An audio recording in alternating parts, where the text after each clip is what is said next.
Right. We should be back. Chat, let me know if you can't hear us. But we should be all good. I don't have the chat up, so I can't see whether we are or not. Hang on.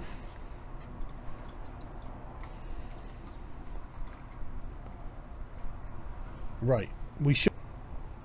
Right, okay, yeah, everything seems fine. Right. What were you saying before? Sorry, where were we? Alright, I think my last sentence was something along the lines of every time I gave John an inch of rope, he would continue to hang himself with it. We were arguing over whether or not JonTron's talking points were very similar to neo-Nazi rhetoric or any kind of like race-based it was about rhetoric, right? About the white ethno-state idea that you had. Yeah. So these were multiple statements made by JonTron, okay? So firstly, I tried to reframe the argument because I wouldn't expect him to bring up this ethno-state thing, right? I was kind of assuming that maybe he was misstepping, so I tried to reframe that argument using a specific example. I asked him, if 100 million Mexicans came to the United States and integrated with the culture immediately, would that be okay? And he asked me again to re-clarify, and once I re-clarified, he said that, yeah, it would probably be an okay thing. So I thought at that point, then, we could move on to talking about culture, because we'd reframed his argument in a more sensible way. But immediately after that, he decided to walk to the, that's not normally how it happens, though, and I ask him what he means by that, only asking, not insinuating anything, and he says, usually they would come slower and integrate with the gene pool, right? That's... I'm not sure how many more ways... I agree that he's definitely proposing his ideas in a very bad way. But he is right, though, isn't he? How many other kinds of ways can you propose? Like, well, look, I don't that's think... only one. Yeah, okay, hang on. Look, he's not arguing that black people be expelled from the United States. He's not even arguing that Hispanic people... No, but he did compare black people in the United States to black people in Africa and said these types of people cause problems all around the world. He didn't. He just said, what about in Africa? And if you actually look at the crime rates in Africa, they're actually... I mean, in some places, they're way higher than the United States. So, but do you think comparing black people in Africa is a valid comparison to black people in the United States? Well, it depends what their situation is, doesn't it? I don't think so. Of course it does. What similarities do they have besides their skin color? Well, it could be levels of poverty, levels of single parenthood, bad opportunities, things like this. It could be wars, gangs. Why not say then compare impoverished people in Africa or compare people with similar levels of poverty in Africa to people with levels of poverty in the United States? Do you see how there's so many other ways that you could... I totally agree, but honestly, I think it's because of generally the way that Americans conduct dialogue on these issues. I really, because we don't use those sorts of terms in Britain yet. I see like left-wing Americans using these terms all the time, and it makes me cringe. I hate it. I mean, I'm cringing right now. Like, I don't know. Like, what would he have to say? Here's a question. What would JonTron have to say for you to be convinced that it was about race to him? What statement would he have to make? Something like, I think black people are inferior and should be kicked out of the country. I'd say that's so openly anything racist. Anything short of that doesn't cut it for you. Can't possibly be racist. Well, no, listen, I'm not saying that JonTron didn't say things that could be interpreted as racist, but I don't think that's because he is a racist. I think that's because he's very bad in debate and got really flustered. Okay, so the fact that he said that he wants a culture of people that look like each other, that tribalism is important, that he wants a homogenous society, that he pointed back to the white... Did he say that look like each other? So yes, that's why he kept bringing up tribalism and everything, yeah. And he said back in the 1960s we were 90% white, and the fact that the big picture that we talked about for half the debate was whites becoming a minority in the United States. None of this maybe even gives you the inkling that he's pointing towards the fact that race is kind of an important thing for him. It doesn't... Well, it might be an important thing for him, but that doesn't mean he's inherently a racist, does it? For example, I mean, if you're saying that race being important to you is racist, then all of Black Lives Matter is highly racist. Okay, what word should I use instead then? Because initially I didn't say racist. Initially I said he was advocating for an ethnocentric state. Well, I don't know what word you should use, because I don't think he's advocating for an ethnocentric state, and I don't think that merely talking about race is something that makes you a racist, or even making observations about demographic trends. I don't think that makes you a racist either. Okay, so can I just state Let me just state your No, position. You tell me sure. if you agree or disagree with this, okay? So I don't misunderstand you. So even though JonTron spoke about integration with the gene pool, he spoke in favor of keeping America majority white, nothing to do with culture, majority white. He spoke about the benefits of tribalism, being surrounded by people that look like yourselves, and then pointed to the fact that America used to be better when it was majority white in the 1960s. None of these things to you. Did he say that it was better? I don't recall him saying it was better. I recall him saying that America is a European descended nation. He said that it used to be a majority white, and if we're not careful, it's going to be a majority non-white. I believe the implication there is that it would be bad if it became majority non-white. I don't think that's a big stretch. Well, would it not be? Why would you be worried about it? Well, why are you worried about minorities in America anyway? Because minorities in America face a special set of problems that are unique to them? What do you mean? Okay, so why would white people want to become minorities if they face a special set of problems? I don't know if they would face the same problems. Why wouldn't going they? from majority to? Because a lot of the problems that minorities face are things that range back into history. I don't think that white people become a minority all of a sudden erase all of the prosperous history that they've had. No, but in 100 years' time, maybe it'll be different, wouldn't it? I mean, no dominant group in a country would ever willingly... Hang on. No dominant group in a country would ever willingly become the minority group, would they? I don't know. I mean, that was the problem with colonialism, wasn't it?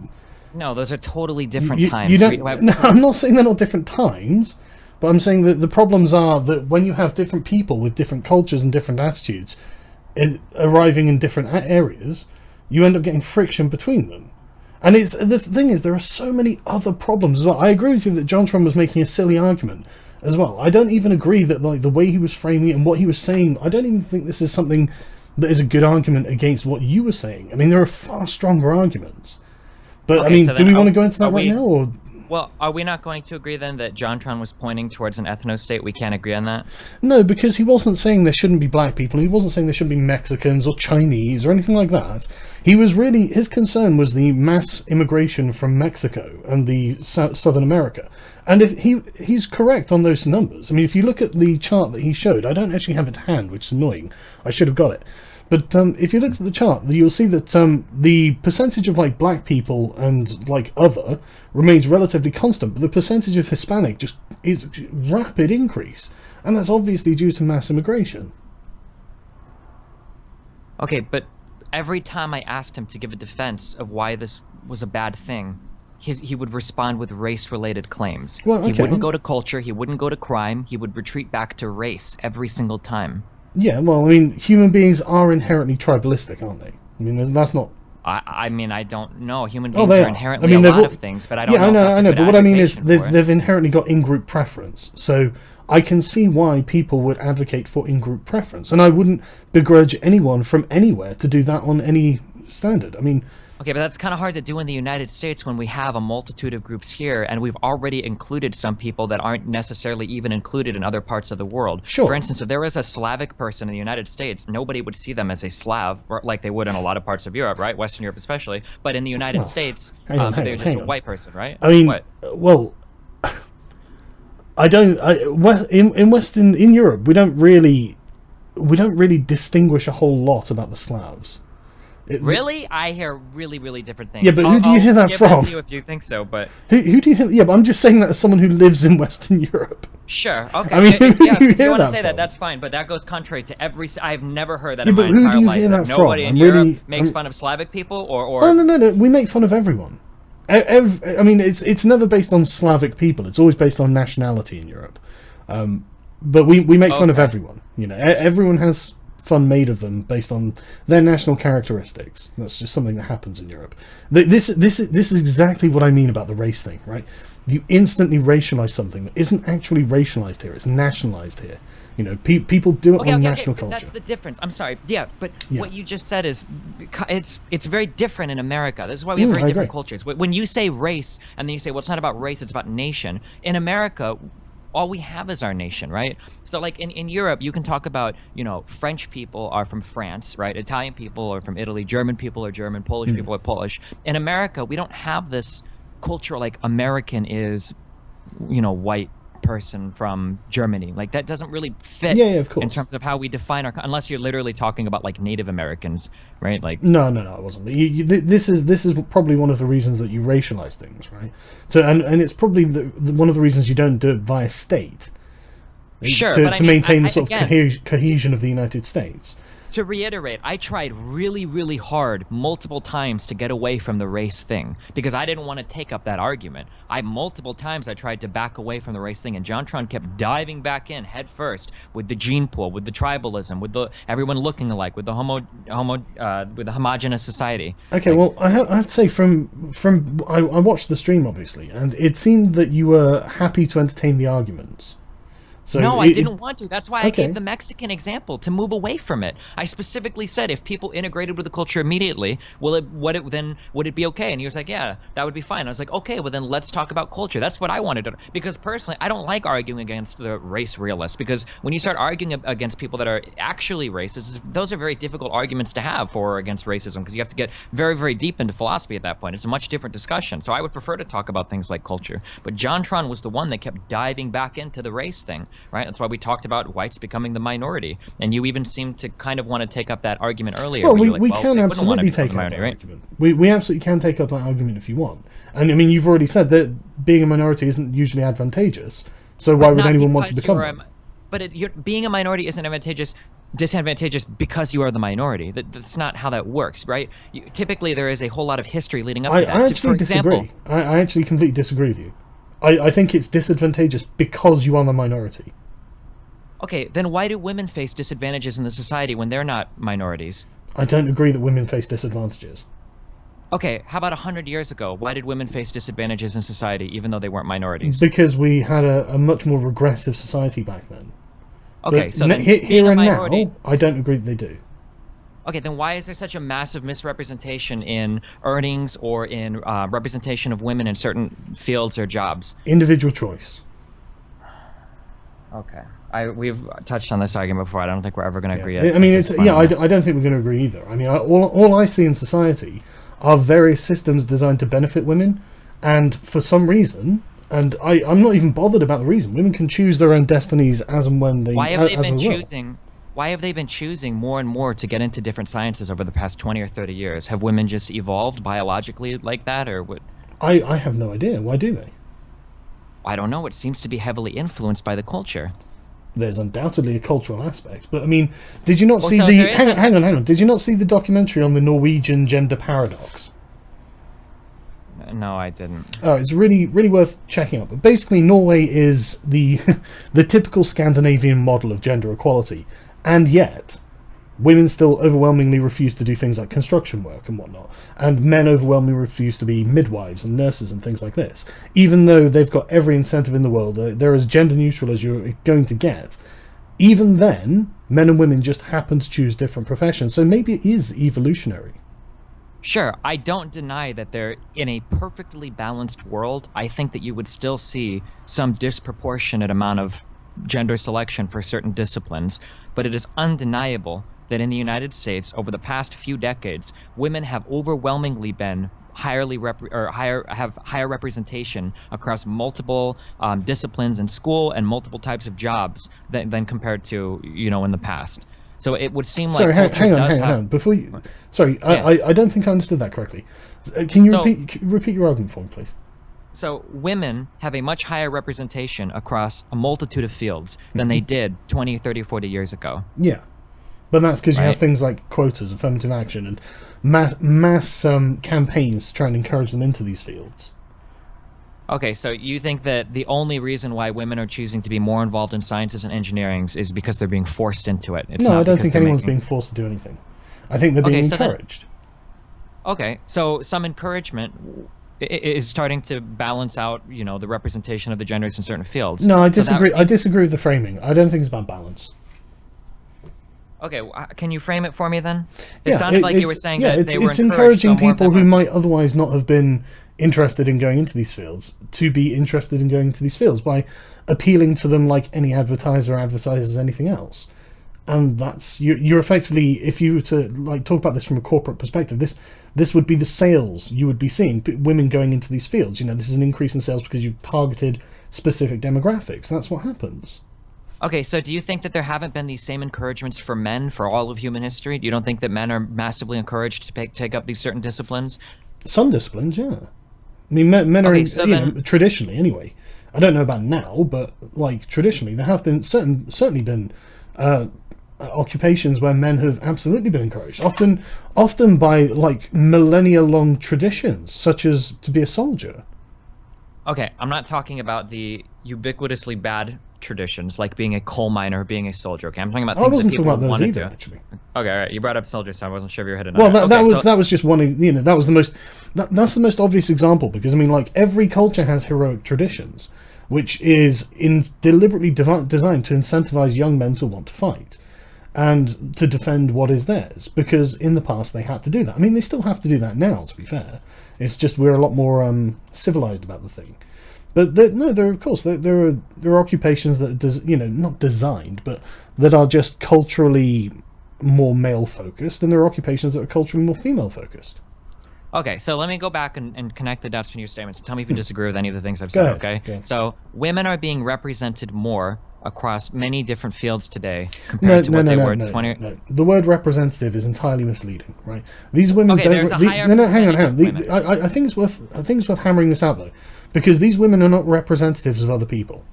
These women only represent themselves and their own individual life goals and career choices. Okay. So there is a higher percentage of women, okay, across many fields today than there were 20 or 30 years ago, okay? Some, yeah. Okay. You have said as much that there is more encouragement and advertising for women to take up these fields than there were 20 or 30 years ago, yes? Yes. Okay, if you believe in both these points to be true, how can you say that culture has no influence over what people choose to do? I never said culture has no influence. Okay, if you believe that culture can heavily influence your career choice... I didn't say heavily influence either. This is the thing, right? This is the thing, right? Culture undoubtedly has some influence, but I think that there are also biological imperatives that men and women both follow that also have an influence. I did A-level psychology about 20-odd years ago now, and back then they weren't sure what the level of the nature-nurture debate was. Back then they thought maybe about 55% culture, 45% nature, or what, I can't remember if that's the exact number, but it was around 50-50. They really weren't sure, and I don't think they are sure yet. I mean, I haven't looked this up or anything, but back then it just wasn't known. But it was known that some amount was natural and some amount was cultural. Sure. That's my opinion on it. Okay, but you're trying to make it sound like it's majority natural versus majority nurture. I don't know. I think there are certainly... But you're not saying you don't know. You're saying that it's a biological imperative. That's what you've been saying. You don't... There are biological, like, I didn't have a better word to hand, like, biological reasons for people choosing to do certain things. Like, for example, I imagine that many women don't go into construction because they look at it and think, wow, that looks like hard physical labor. And, if you're like a 5'2", 120-pound woman, maybe hard physical labor doesn't appeal to you. And that's biological. Agreed? Agreed. But again, now you're reaching into like the very obvious physical differences, right? Yeah. I'm not that was just tell you that the just genders an obvious are equal physiologically, but I don't know how that comparison is apt to describe why somebody would go into an engineering field or not, right? Where you don't have to be a strong, masculine, burly man, to be an electrical engineer or a nuclear engineer or something like that. Well, I think that it might have something to do with the original evolutionary pressures on the human species. I mean, I'm no evolutionary biologist, so I'll just be giving you a layman's interpretation here. But do you not think that might be in some way connected to man's requirement to build? I'm not sure. That's a hard one to answer. Well, we've just agreed that hard physical labor is obviously most suited for the people strong enough to do hard physical labor. Yeah, because we're talking about physiological differences in muscle and bone structure, not in the brain. I know, but why wouldn't there be some kind of evolutionary adaptation to make them simply prefer doing that sort of thing? If they happen to be the ones suited to do it, why wouldn't there be an evolutionary adaptation in their brain to make them enjoy doing the thing that they're suited to?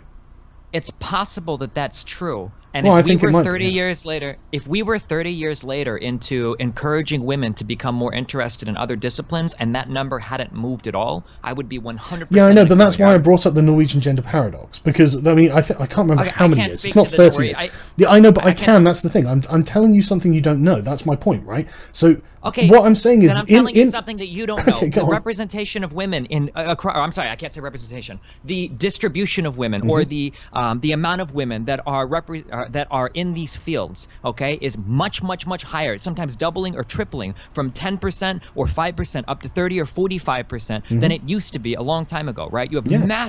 massively higher numbers of women. Well, do you want interested to in these give me an fields. example of a field? Let's stick with an example, Sure thing. Hold on, I can actually find you. just so we're being a little bit more specific. Take time. All right, I'm sending you a link on Skype. So Okay. these are representations of women across medical school, law school, and physical sciences. This article in specific references the falling of women's interest into computer science and then speaks about some cultural phenomenon that could possibly explain that. Yeah. I mean, So it's entirely possible that there are cultural phenomenon, that there were cultures involved that prohibited women from wanting to join these fields. Because, I mean, like, at no point have these fields been 0%. So we can safely say that, according to the graph you sent through anyway, so according to the graph you sent through, there's been no point where women have been physically excluded by simply a ban on women, right?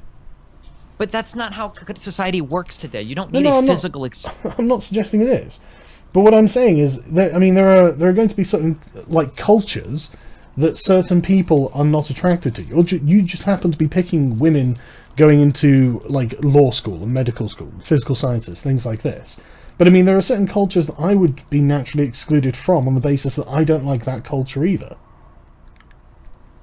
Okay, but it's hard to say how much is your natural choice versus how much is the society around you influencing it. Yeah, Do you it agree is, with yeah. that? Yeah, it is. Okay. That's why we're So- stuck on this problem, because we just don't know.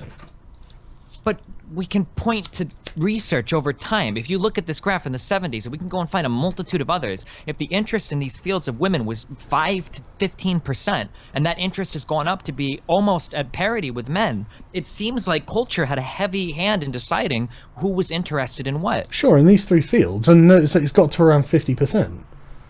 So that's fine. You know, this isn't these aren't things that have to be gendered. And once you not remove, but like lift the cultural stigma around these, it turns out the women are just as interested, and that's fine. That's my argument. Yeah, I agree with that. Of course. Yeah, but what I'm saying is it's not entirely cultural. And It this might is not this is be why you never entirely want to talk about the cultural, dirty jobs, because, you know, regardless of lifting any cultural stigma from them, like in Norway, it always seems to end up being majority men in things like construction and stuff I don't like want to this. talk about the dirty jobs because I don't want anybody working the dirty jobs. I don't want No, more I know, men going it's into coal okay. mines, or more men going into or women going into the draft, or men going into the draft, or people Yeah, having to work sure. construction jobs. Sure, I'm not really worried about what you want. That's the thing. I'm not saying about what I want either. I'm just trying to establish what is. And there's certainly a strong cultural element, but there is also, I think, a strong natural element. There might be a natural element. I agree with that, but that natural Well, there element is certainly not is. driving a 90 to 10 disparity in these fields. Not in these fields, no, but it is certainly driving a greater disparity in other fields.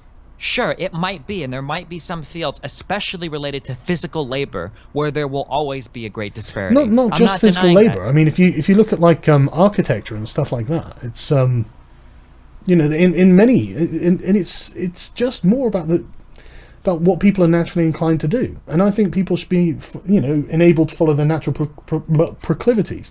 I mean, one thing I find really unusual is that people in a liberal society think that we would see inequality of anything. That's the antithesis of what a liberal society should Okay, produce. but you're strawmanning the opposing side. Nobody is talking about reaching 100% parity. There are lots of people saying that. There are lots of people. I don't usually entertain myself with the arguments okay, I'm not saying you're doing that. Okay? I'm not. Yeah, okay. Sorry, I'm not saying you're doing that. But there are people who do that. Along with a lot of other reasonable people, are not looking to reach 100% parity. But when you're talking about a 90-10 split or an 80-20 split, there's probably something in a scientific field or in an engineering field, not something directly related to your physical capabilities. There's probably something more going on here rather than just, well, women are choosing different fields. Well, yeah, they're choosing to avoid certain fields for certain reasons.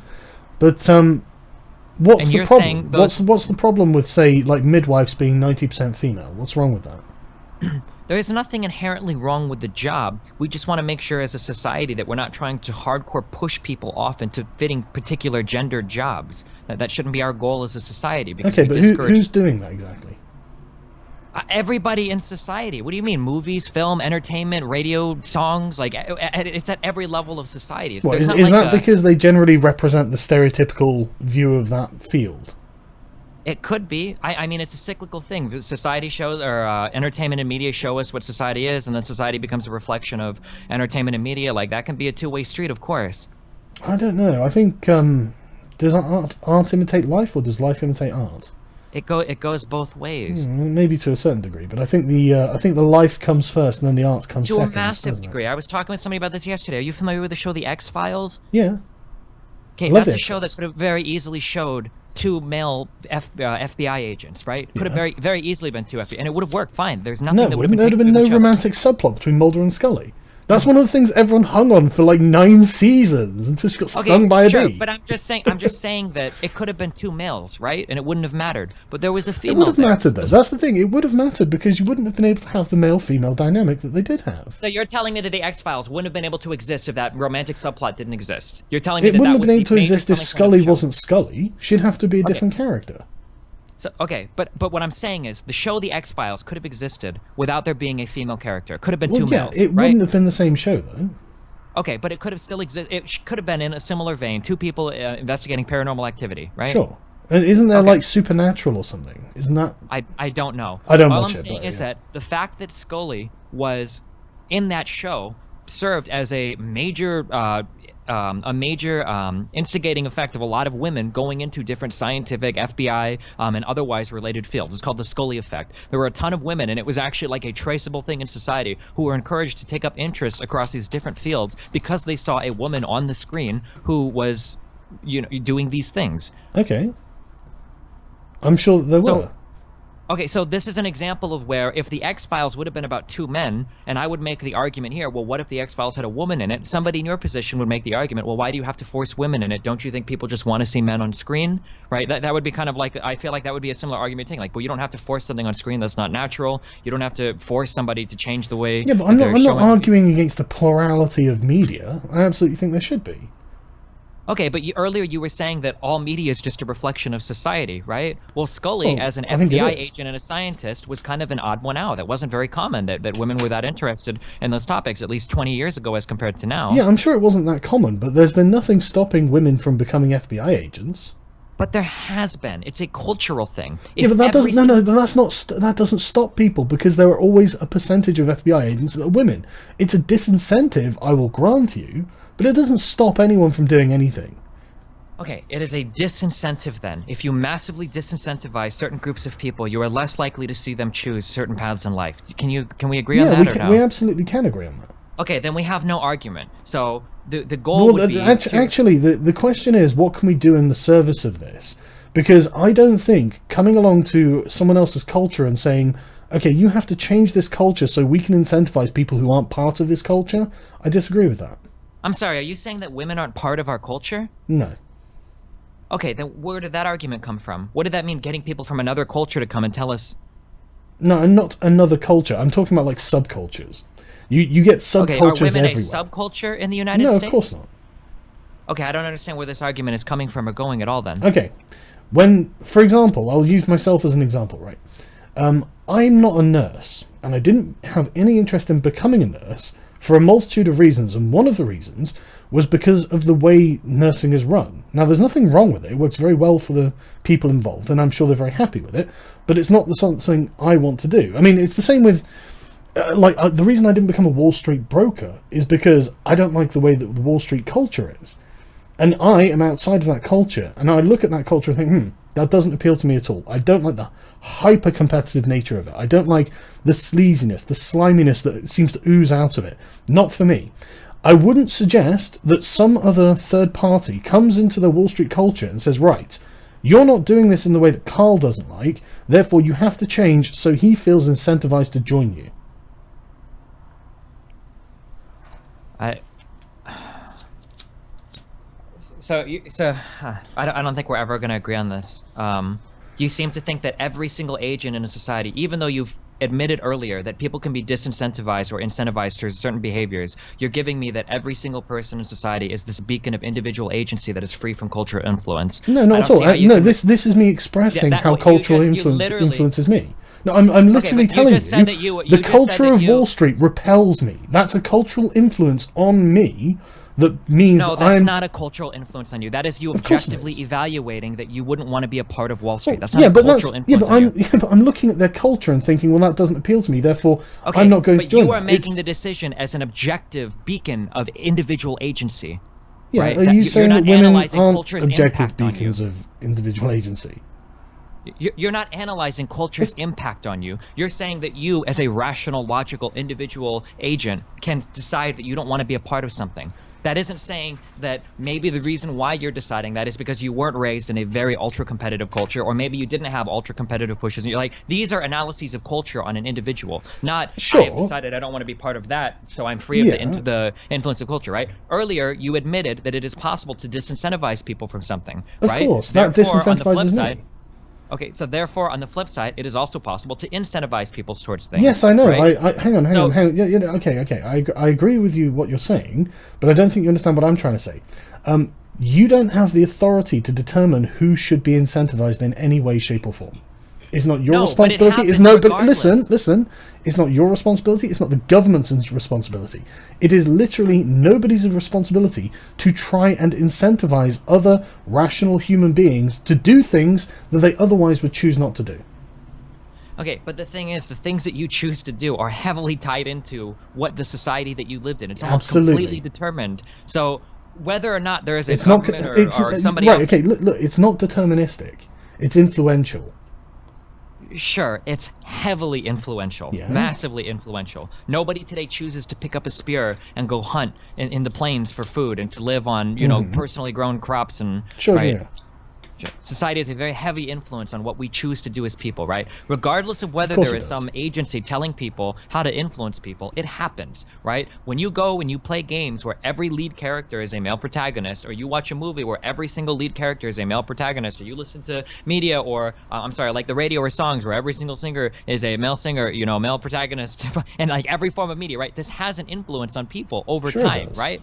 Sure. So I don't think there's anything wrong. Nobody's arguing for anything other than a plurality of these things. I'm more than happy for women to be played on the radio. I'm more than happy for them to have leads in films. I've got no objections to any of these things. Okay, great. Then we don't disagree on anything. Then having better representation of women or people of color in these different fields can be have a positive impact on society, right? No, listen, right?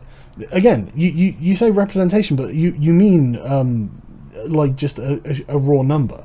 And yeah, that's what representation means. I don't know what you're... No. This is the thing. They don't represent anyone. I'm not saying they represent... When you talk about a representation of somebody... I know, but this is a sort of sly term that social sciences have slipped into the dialogue that people really need to start removing from our dialogue, because this is not an appropriate word to use, because it makes them sound like politicians, and they're not. They are not representative of anyone but themselves. And each individual person has a different reason why they chose the career they did.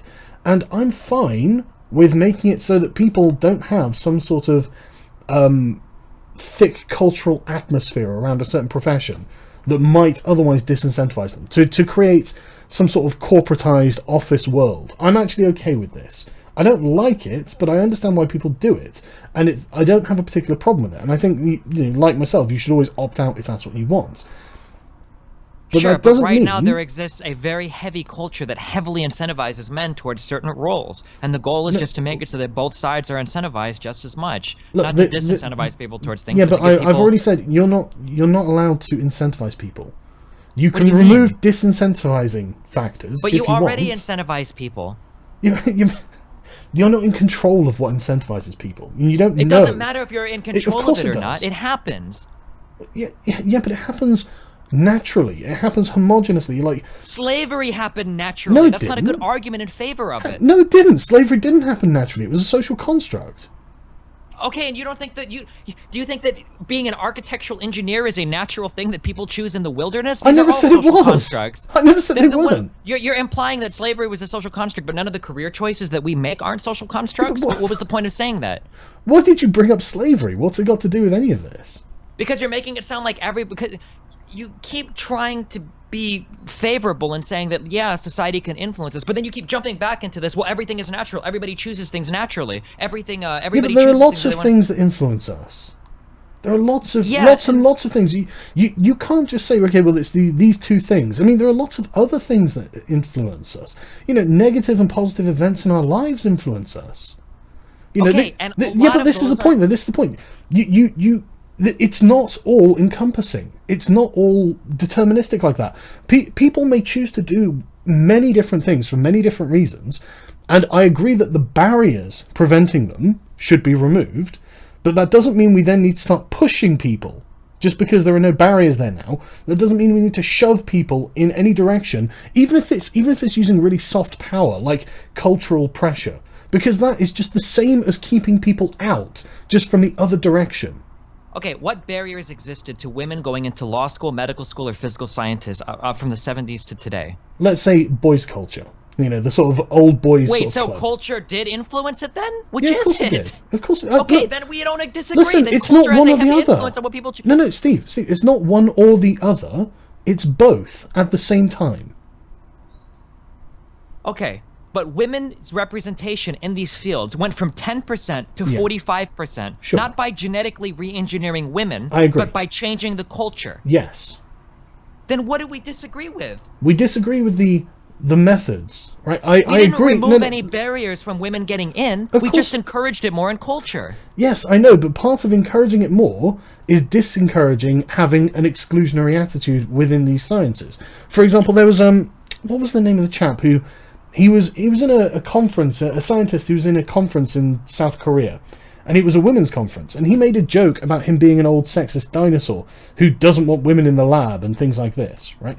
This was a joke that was taken out of context, and he eventually lost his job over this, and lost his position over this, and it was totally unfair. But the point is, in the past, I agree that there were cultures in these organizations and in these professions that would have actively disincentivized women from joining, in the same way that, like, the culture of Wall Street actively disincentivizes me from joining, right? Okay, so and when it's listen, when it's on like a sort of gender basis, like boys' clubs and stuff like this, and it's the same. Honestly, right? It's the same thing with midwives, right? They have a very I don't know, girls' culture. How would you describe it? Women's culture? I don't know, but it's the same thing. Now, I'm happy for these to become sort of gender neutral office spaces with like a plurality not based on things like gender, and I'm happy for those cultures. Like corporate culture is another great example. It used to be very much like hard drinking boys club sort of attitude, and that softened a lot, and I agree, because that culture actively keeps out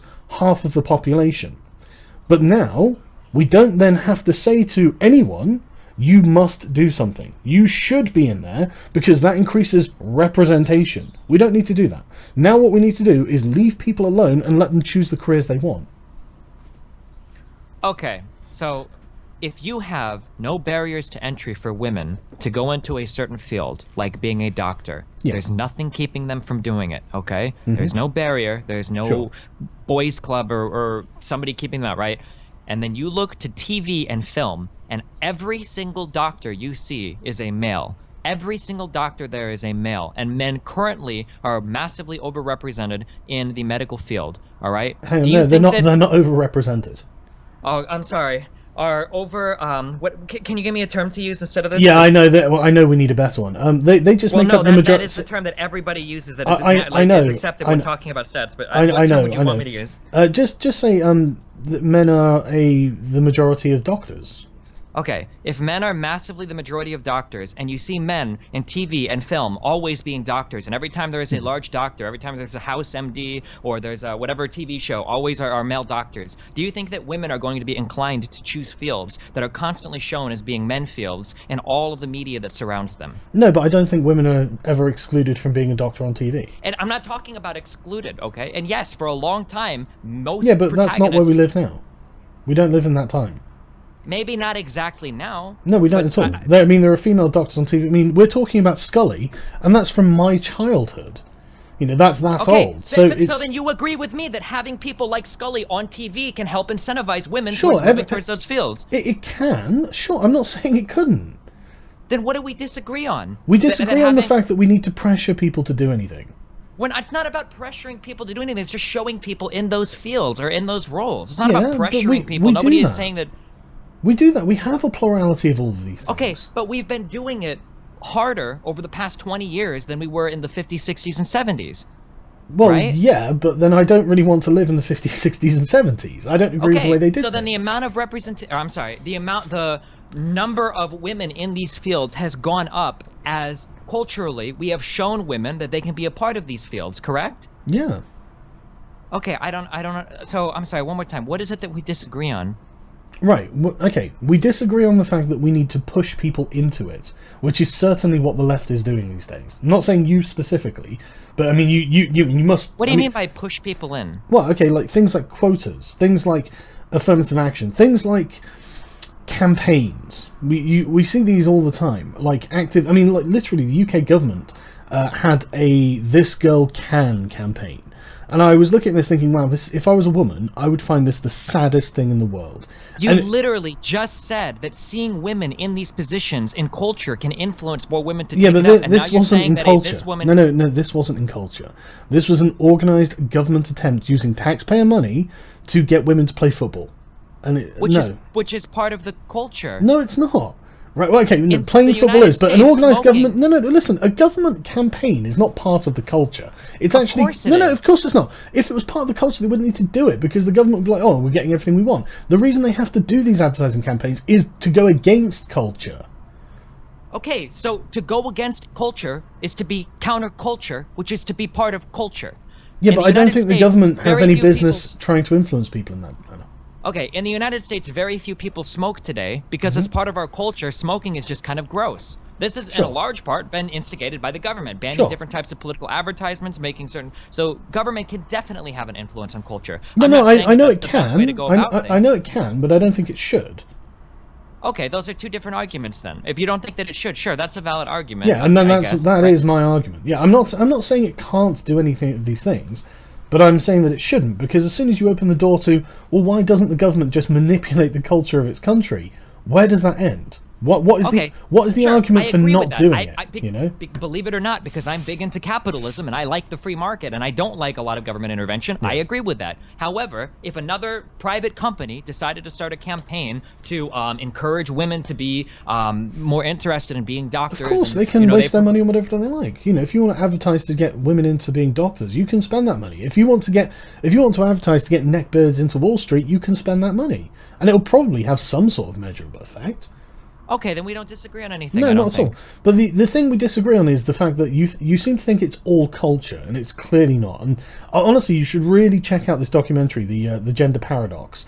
Because the one called Brainwashed? No, I think it's just called the Gender Paradox. I'm good at looking at like the stats over a large period of time that have shown that women have gone from being 5% in certain fields to reaching almost parity, right? I think that culture is a very heavily determinant factor. I'm not going to take the insane left-wing position that everything will reach parity at some point in time. I do think that there are biological differences in men and women, and I'm even slightly inclined to believe what you said, that men might be more drawn to different types of fields of engineering, things related to building, things that might, manifest themselves in physiological ways in the man's brain. But I don't think those differences would be shown in society to be a 90-10 or a 70-30 or an 80-20 split. That's all I'm saying. That when you show, this is an anecdote. It's a shitty anecdote, and I know it's not valid, but like I was getting out of the car once with my son, and he wanted to play Zombie Killer. Are you familiar with the game Dying Light?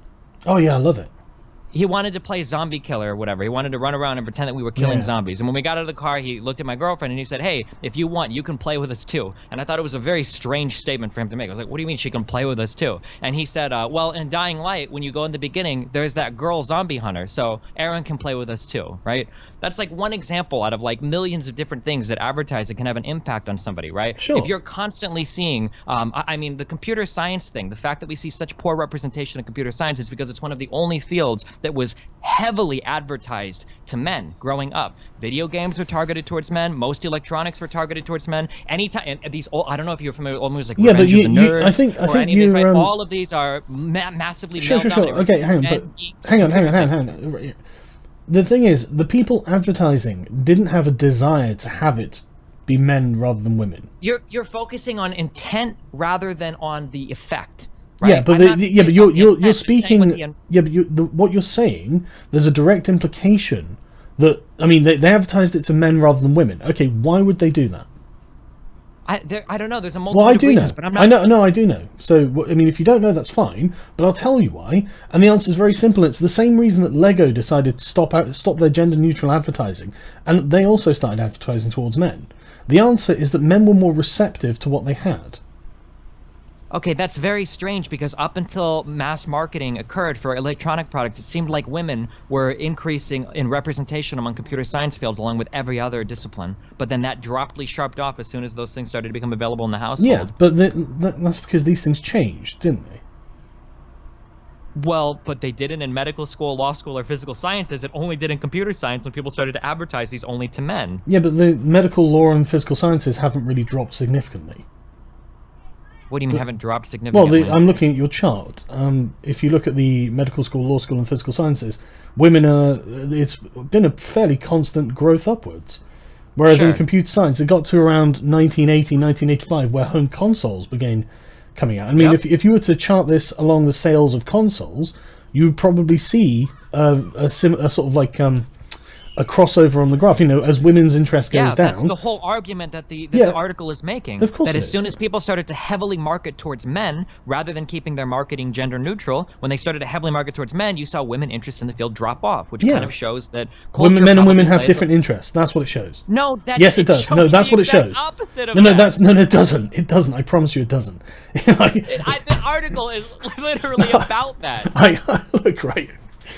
This is what the Norwegian gender paradox is about, right? The article is literally a woman with a PhD in computer science saying that when women showed up in college classrooms taking these computer science classes, they found that they were massively behind men because all of these toys that had been marketed towards men had given them a huge head start in these classes compared to all women, and women interest started to drop off as men were exclusively advertised to for these products. And even growing up, we saw commercials that were only advertised to men for things like video games. But the reason these corporations didn't start off advertising exclusively to men.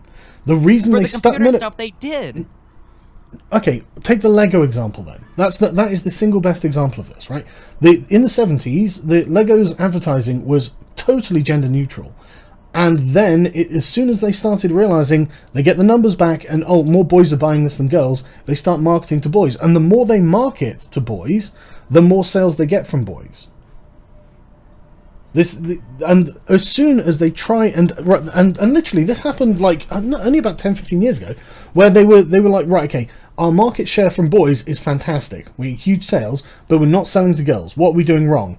They had to gender it. They had to stop making the Lego playsets about building things and make it more about interpersonal interactions and sort of like almost like a little soap opera is included with the Lego set. And then young girls got into it. This has got to be a biological thing, right?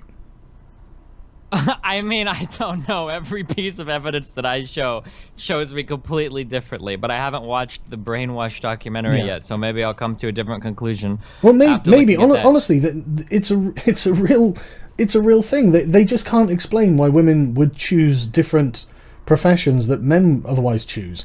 And it's not all of them, obviously. I mean, things like, medical school, law school, and science.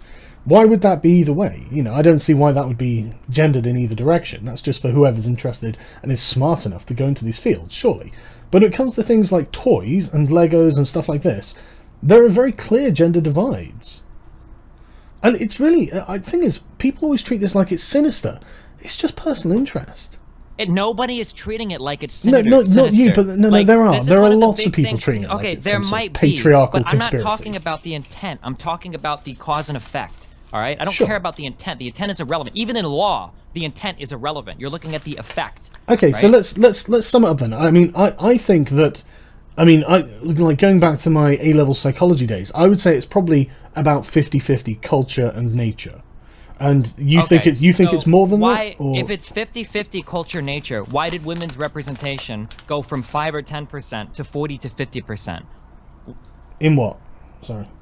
In medical school, law school, and interest in physical sciences. Well, I don't see why there would be a natural divide on science. I just said I don't. Well, but there was, and you said it's 50-50. No.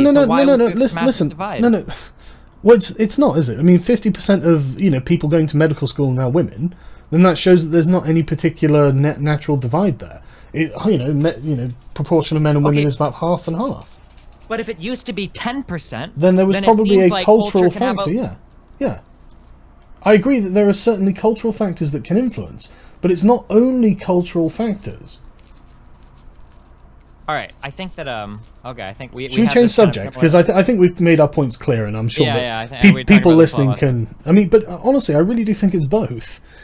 But I mean, I think it's both to some extent, but you keep saying like it's 50-50, but then when I point out to like the 60s, 70s, like, oh well, back then it wasn't 50-50. Like I don't understand. Like, no. I didn't say back then it wasn't 50-50. I said back then there were heavy cultural pressures in favor of males or females in certain professions, and I agree that it's right to remove the cultural pressure in that way. That people shouldn't be shamed. But if for you remove doing the cultural pressure, then you're saying that it's not 50-50. Because if it's 50-50, then even with cultural pressure, you should see 50% still trending towards. No. That's not what it means. What it means is basically if you remove the cultural pressure, then you're basically relying on people's natural inclinations. And if men have a natural inclination to go into construction, even if there's no cultural pressure to say men should go into construction, men tend to go into construction. And women, for example, with nursing, tend to go into nursing, even though there's no cultural pressure either preventing them from going in or encouraging women to go in, then why wouldn't you just chalk this up to natural inclination? I feel like I'm going to bring up the same thing I said before. Okay. I wouldn't bring up the natural inclination because sure. of everything, the distribution of the fields in the 60s, 70s. Yeah, but the point is, like in Norway, for example, they live in a society where they've specifically removed those things. Like, so it's not like in the 60s and 70s. It's in 2017 in Norway, and yet a similar effect is still seen. But anyway, we'll move on to the next subject. So, sure. The immigration thing. I think a lot of people, and I found this. I don't think I understood your position, because you seem to be arguing in favour. I mean, I'm not sure what your ideology is when it comes to immigration, because it sounded really neoliberal to me, really corporatist. And I found that surprising. So would you like to tell me your opinion on why immigration is a good thing? I think that immigration is a good thing because it brings us undeniable economic benefits to an economy. There are pros and cons to immigration, right? Do we agree that there are pros and cons to immigration? Yeah, of course. Okay, so I think that if you are enacting any kind of government policy, I think it should be a policy that capitalizes on the pros and attempts to minimize the cons. That is my approach on immigration. Okay, but what if the cons are due to the scale of immigration? Then you would scale it back, or you would figure out why that's causing it to happen. What are the incentives in place for people to immigrate? How can you control for things like this? Yeah. Or account for things like this using policy. And so if one of the cons is that it's easy to immigrate, you would make it more difficult, right? One of the cons is that it's easy to immigrate? Yeah, the actual sheer number... Sorry, I misphrased that. The sheer... We agree that, if one of the cons of immigration are the raw numbers of immigrants, then you would make it less easy for them to immigrate to try and reduce the raw numbers, right? If that's true, but I don't think a con of immigration is usually the raw numbers. Well, it depends on the scale, doesn't it? I mean, if you would have dropped like 10 million people somewhere instantly, then sure, I mean, there could be a massive Well, it doesn't problem, even have but... to be. No, it doesn't even have to be instantly. I mean, like, Okay, for in the example, United States, the I United haven't States seen has the- 11 million illegal immigrants from Mexico, and illegal immigration has been one of the major problems in America for decades now. Well, I mean, it's been a major talking point in terms of a major problem. I mean, Yeah, but it's a little- talking point because it's a problem for so many people. Well, And is it? No, that's not. It's a. I mean, terrorism is a talking point and isn't a major problem for the vast majority of the world. So I well, just- no, hang on. We'll go into that in a bit if that's all right. Okay. But I think it's really unfair to say that people in like the southern states of the United States, to say that they don't have real problems with immigration, I think is really unfair. What do you think? It really depends on the individual, but for the most part, I haven't seen a lot of studies connecting immigration to destroying job markets, you know, across, like, job markets have changed a lot in the United States for a lot of reasons. This happened with manufacturing as well. That wasn't because of immigration. No, I wasn't suggesting it was. But I'm talking specifically about the southern states and those who have, like, Sure. you know, effectively what are, like, you know, new Mexican cities springing up in, like, shanty towns outside of their cities and stuff like that. I don't know what you mean by Mexican cities. Well, I mean, literally, as I said, like, massive amounts of immigrants come over the borders. I mean, there are places in, like, Texas and stuff where outside of the city you have, like, a Mexican shantytown. Because these people have got to go somewhere. What does this mean by Mexican shantytown? What do you mean by that? A shantytown filled with Mexicans. Okay. What's wrong with this? Or what's the negative here? What do you mean, what's the negative? What's the negative? Do you think having a large group of people who are very poor on the outskirts of, like, traditional American cities, do you think that doesn't come with any social problems? No, poverty is a really bad thing. Yeah, and what it causes, it's not exclusive to immigrants. No, though. of course there are a it's lot of not. poor rural You know, communities I all know. across the United States. Listen. Right, I know it's not exclusive to immigrants, but Okay. we agree that poverty for people causes crime. Yeah. Sure. So if you bring in a large number of poor people, regardless of where they're from, you stick them together in a little piss poor shanty town, then we will see an explosion in crime. Agreed? I would agree with you in principle, but Right. when you look at now all the numbers, and that is a direct consequence of mass immigration into the United States. But it doesn't. But that Hispanics aren't really overrepresented in I'm crime. not talking about Hispanics in general. I'm talking about in these specific locations where Even this across is happening. income levels, I haven't seen like immigration pointing towards increases in crime. Those studies have never existed. But you've just logically agreed that all of these things are true. You know all of these things are true. I and said so, that in principle I might agree with you, but knowing the data, you cannot draw increases of crime from no, but immigration in the United States. I can literally speak to the people who say that they have problems with these cultures, and we have a very similar thing with Islamic immigration into the UK and into France. You know, this is why Jontron was trying to reference Europe, because it is a similar phenomenon, even though it's two different cultures who don't share any values. You know, I don't in any way think that Mexicans are like people from the Middle East. Jontron was referencing Europe, but we were talking about race. So this is a totally you can reference Europe now. I guess you want. That's what I was trying to say. Jontron, he's an idiot, but I don't think he was actually talking about race. Because this is why he was trying. No, but he doesn't think the Middle East is Mexicans either. He said the word gene pool, I know he did. Okay, I know, but that doesn't make any sense in the context of his actual argument. This is why I think he was just really flustered.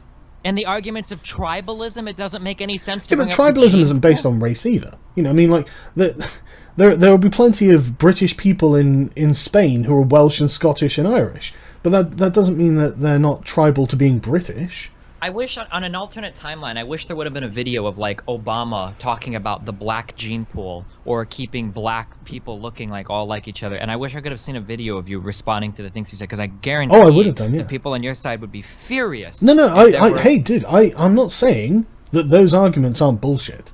Okay, I'm saying that Jontron wasn't making the arguments he was trying to make. Okay, because it sounded. I know, I agree. So, and I agree with you.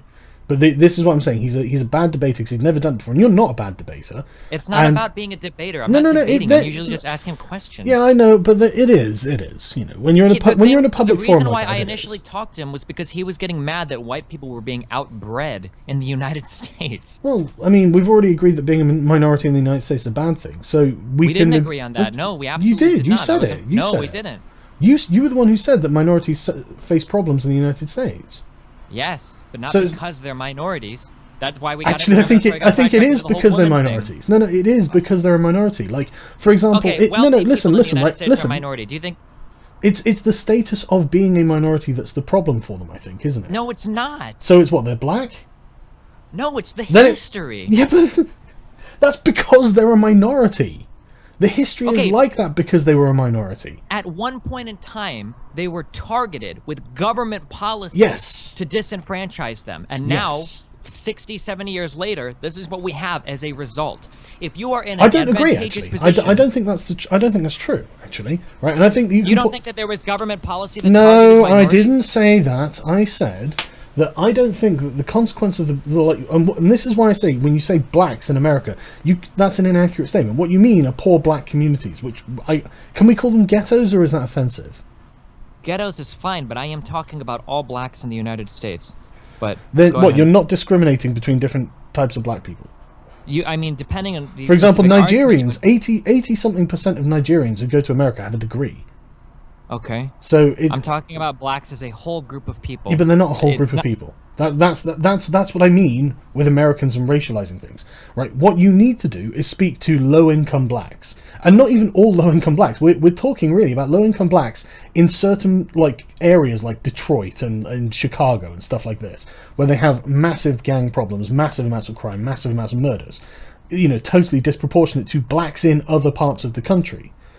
This is why you can't just racialize this. This is why JonTron was wrong to do it, and this is why you're You literally just said poor blacks. Is it not racializing things? No, because I'm not saying rich blacks. Okay.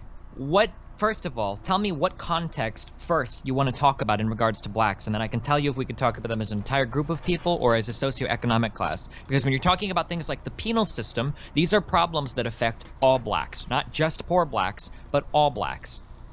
So, well, I was really talking about the state of... I was really talking about the state of affairs before you arrive at the penal system. Okay.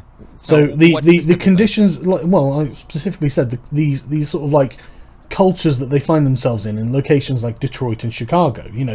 High crime hotspots where it's lots of poor people who also happen to be black. Okay. Because, we've got the same sort of thing in Britain, places like Moss Side and, areas of Glasgow and stuff, where it's, 99% white, but it's poor areas with a shitty culture of people who... And one of the things that I read a study about this. I actually did a video about why do blacks commit more crime. And my interpretation is probably very similar to yours. And I used this study from an area in Glasgow that pointed out that when you become very poor... You need some way of impressing people, because everyone needs some way of impressing people. And so you end up using violence and crime as a replacement for having wealth. And I honestly think that's one of the... that seems to be ubiquitous to poor communities. And not poor countries either. Specifically insular poor communities. That seems to be a way of social currency is generated by how much of a badass you are. And that's what this study said. And I think it's true, because I've lived in these sort of areas before, and I think that there are definitely people who walk around with their chests puffed out, trying to act like the big man, and these people have got fuck all money, they've got fuck all wealth, they've got nothing apart from their ability to punch someone in the face. So I think that kind of fosters this kind of thing. And so when you say blacks, I'm not talking about blacks, I'm talking about these poor these deprived communities in Chicago and whatnot, right? And this isn't something that has always been ubiquitous to black people all the way through America. If you go back to the 60s and 70s, when black marriage rates were on par with white marriage rates, the crime rate was not significantly higher. But in the beginning of in the end of the 70s, beginning of the 80s, again, I'll send you the video so you can see all the data that I'm referencing, and all the sources are in there, so you can read through it all for your own leisure. In the 70s and 80s, black marriage rates plummeted absolutely in the beginning of the end of the 70s, and then by the mid 80s. Crime rates were going up, and I'm just a layman interpreting that, but I'm guessing that was a lot of fatherless kids going out and causing trouble. And I think why did marriage rates plummet? Good question. I don't know. Is it because black people are just less prone to getting married? It's No. They've plummeted all over the place, but black marriage rates plummeted first. Why? I don't know. So you have no You'd guesses, have to ask them. No, you'd have to ask them. You'd have to say to them, you'd have to go by an individual basis and survey the people, because they're undoubtedly still alive. They're undoubtedly still alive. Why are you trying to talk about you were just talking about entire classes of people, and now when I ask you a question, you have to go by individual basis? You just said that poor people are more because you're asking me what the reason is. No, I don't know. Yeah, but no, that's the consequence down the road. at the point at which the black family breaks down, and again, it's not universal, but in these areas, you can look at the marriage rates, and they are shockingly low. You know, single motherhood is really high. I don't know.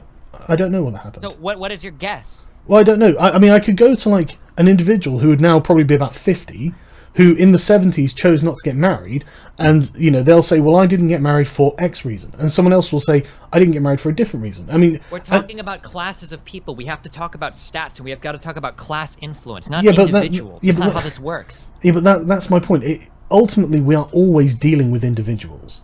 No, that's yes, not we are. true. No, every individual human makes different decisions for different reasons. They might make similar decisions for similar reasons, sometimes the same for the same reasons. But again, I don't know what the reason for that is, so I can't tell you why they did this. I mean, maybe women's liberation was particularly appealing to these people. I don't know. I don't know. So black people were more interested in being liberated, or I don't know. So what I'm trying to find out is black families fell apart, but white families didn't. So I'm asking you what the difference was. They are absolutely falling apart. I mean, like in Britain, for example, 50% of kids are raised by a single mother. So it's. Why aren't black people experiencing similar levels of poverty as white people then? Well, because their families broke up to a higher degree for whatever reason. Why? I don't know. The reason is really important. That's literally what we're talking about. Listen. I agree with you that the reason is really important. So getting hung up on like the consequences is really, and then saying that it's racism that's causing this. Like, no, I'm sorry, it's crime rates that are causing this, and the crime rates are being directly influenced black families by the breakdown of the black right family. Right after Jim Crow ended, and you don't see any connection to the racially motivated redlining or gentrification or any of these policies in the United States to the destruction of black family. You don't see any connection. Hang on, explain to me why redlining prevents people from getting married. I don't know. Moving people in and out of communities, destroying communities, tearing apart communities, these things all have... Yeah, but is it preventing men and women from getting married? It can, sure. If you're breaking up communities or ghettoizing people or forcing people into impoverished lifestyles, yeah, sure. No, but how is that preventing anyone from getting married? I mean, like there are not loads, but there are, believe it or not, black people who are in the United States are married, and black households who are married enjoy a similar level of income to white households.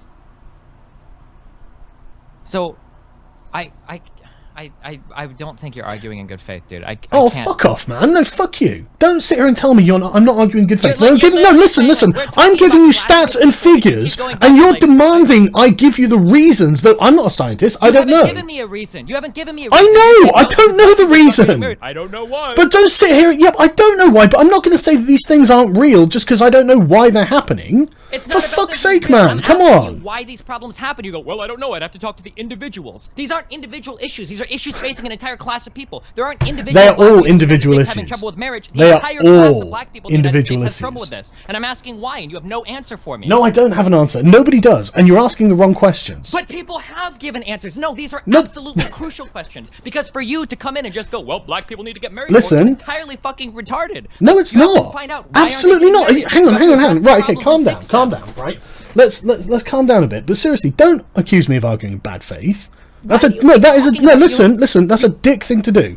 I didn't accuse you of arguing bad faith, even though what I think you're saying is ridiculous. Because what you want to do, listen, right? What you're trying to do is say, right, more black people are in jail, therefore this must be racism. Even though we know that, like, for white people, if white people are raised in single-parent households, they have a much higher occurrence of, causing crimes. Therefore, they are much more likely to be found in jail. Therefore, what, are the British court systems racist because most of the people are poor whites in jail? No. It's a consequence of poverty, okay? But because this is happening to black people, you go, must be racism. No. That's just literally an assumption that you're not proving. I mean, name me a black person who's currently in jail who shouldn't be in jail because they didn't commit a crime, and yet the court just stiffed them because they were racist. Name them. So the question is, why do black people commit more crime? These are the questions. And the answer is because they come overwhelmingly from single-parent households. Okay, why do they come from single-parent Because their parents don't get married. And the answer to why their parents don't get married is something you'll have to ask the fucking parents, isn't it? I don't know why their parents don't get married. That way. We can't go and survey every single individual and try to remedy their problems on an individual level. We can set a policy in the history of all of mankind has been enacted. I appreciate that, right? I appreciate that we cannot ask every single one of them, but we can ask a representative sample of them, can we not? This sounds like stats. That's fine. So a representative sample would probably point towards the fact that black people were disproportionately impacted by certain types of laws. And now you have to explain how that prevents them from getting married. I mean, when these laws were in place, black people had a remarkably high marriage rate. So the laws themselves... Now listen, the laws themselves were not preventing black people from getting married. When these laws were repealed, and it wasn't even... Let me just get the numbers up just so I can chart exactly the date that this happened. It's like the Civil Rights Act in 1964 is when they got repealed, right? So, and I think it was the late 70s. I'll find it later. Actually, fuck it, I can't be asked to look for it. It was the late 70s when the black family started breaking down. I don't think, and look, correlation does not imply causation. Just because these things happened at a similar time doesn't mean they're directly related. There could be something else going on that we're not accounting for. Okay? But ultimately, every decision to get married is an individual interaction between two people. We need to survey a representative sample of people who are like, you know, who were basically in their late teens, early 20s, and the 70s, and ask them, why didn't you get married? And maybe it was something to do with the culture or the zeitgeist of the time, being a bunch of hippies or something. I don't know. It could be anything. So, but the point is, I'm not saying it's because they're black. I'm saying it's because they have been through a certain set of life circumstances, and this is predictable. We see it in not just black communities, but white ones as well. I'm sure that, like in Romania, you see one with gypsy communities and things like this. It's not a racial thing. It's just something that happens when people go through these experiences. The problem is you seem to have this ultra one-dimensional view of how policy or culture or society interact with one another. It sounds to me that unless I can literally show you a piece of legislation banning black people from getting married, you will never admit that any type of widespread policy could have an impact on the marriage rates of black people, which I think is an absurd Yeah, but you can't show me any policy that does. When even but you can draw lines. You can draw lines. You can say that if you enact policies that break up communities, communities being broke up lend themselves towards poverty. Impoverished communities lend themselves towards people not getting married as much. You could start to draw these correlations but at no point, throughout all of society. Yeah, but at no point are you demonstrating why any of this would cause the breakup of the marriage. That's never going to happen for you, dude. You're never ever going to see anybody who's educated in a field like this come out and say, well, this thing right here directly influences this thing here. The intersection of society and culture and policy and legislation is never going to be that simple, ever. Never. In any case, ever. It will never work that way. What? Okay, explain to me why, after the Jim Crow laws are repealed, that black people decided not to get married. There's a lot of different explanations for that. A lot of people point out the construction of the highway system is destroying certain black communities. Red light. Sorry, okay, hang on. Okay, let's take these one at a time then, shall we? Right. So just to confirm then, repealing the Jim Crow laws, in your mind, was are you saying that black people only remained married because of the Jim Crow laws, or what? It's possible that when you give people a certain amount of freedom and then when you introduce a whole bunch of other variables, it's possible that people can fuck up. But another argument, you could argue that black people who were slaves probably very rarely ever committed crimes. And as soon as you freed the slaves, now you have black people committing crimes. So what was the argument, that because, they were slaves, they didn't commit any crimes? Well, you're putting them into an entirely different life situation. Well, I didn't say that.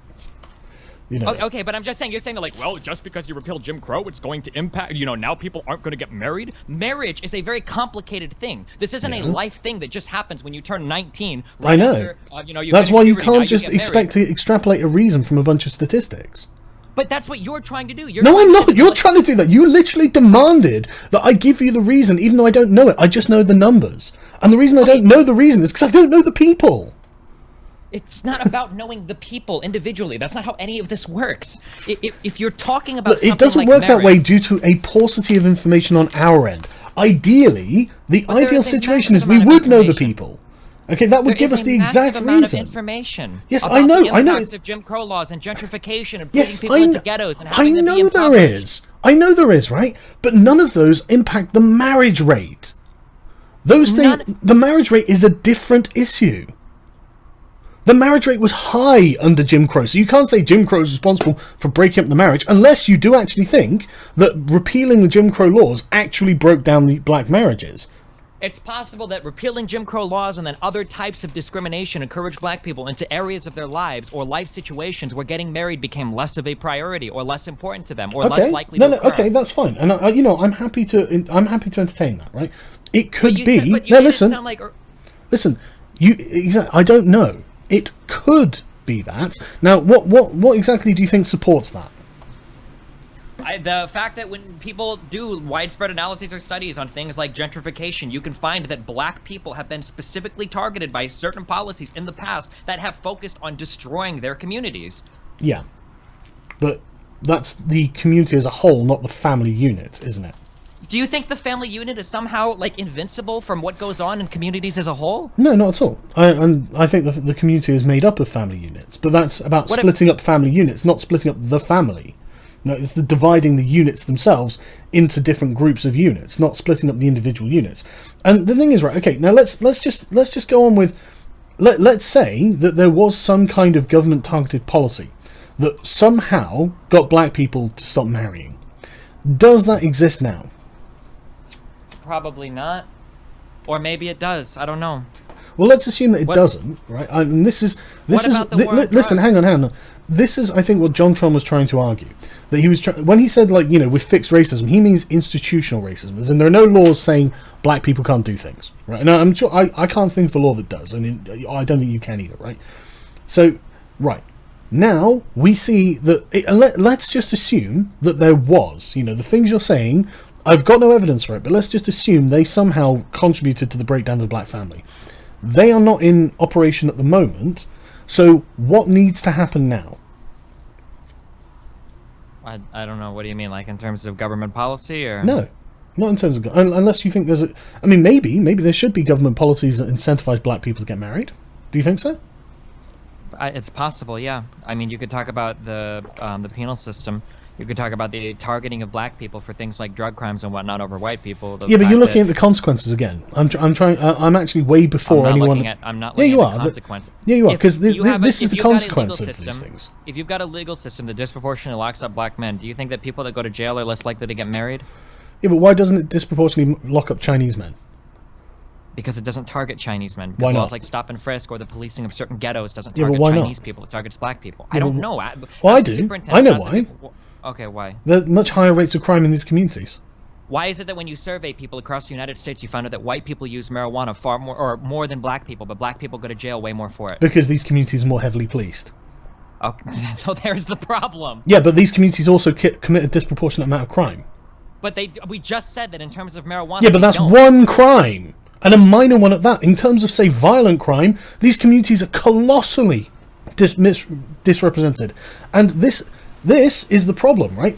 There are people who grow up in unstable families and they become unstable people, and then they commit a disproportionate amount of crime, and then a larger proportion of them go to jail because they've committed crimes. So let's nip it in the bud before it gets to the jail, and let's think, right, okay, so we know that it's single parent families that cause this. This is something that statistically, as far as I can tell, shown. So we should be disincentivizing single parent families, should we not? Sure. How would you do it? What's your solution? I'm actually not sure. I'm not actually saying I have a solution, but I think the important thing is identifying the problem. And Okay, well, here's the problem. The problem is they're not getting married. So now what conversation would you like to take place to fix that? Well, I think emphasizing the responsibility of people having children is something, because the thing I think that a lot of people take objection to talking about the prison rates is, by that point it sounds like you're trying to ameliorate personal responsibility, and I agree that it's not really very fair for someone who's grown up in a shitty culture, in a shitty area where it's high crime, high gang rates, all that. I think it's unfair to expect them to be able to become self-actualized enough to be able to spot this, right? I agree that that's unfair. But we definitely should be talking to people who are thinking about, I don't know, having children, about whether they should have children out of wedlock, because we can say, look, it's an irresponsible thing for you to do.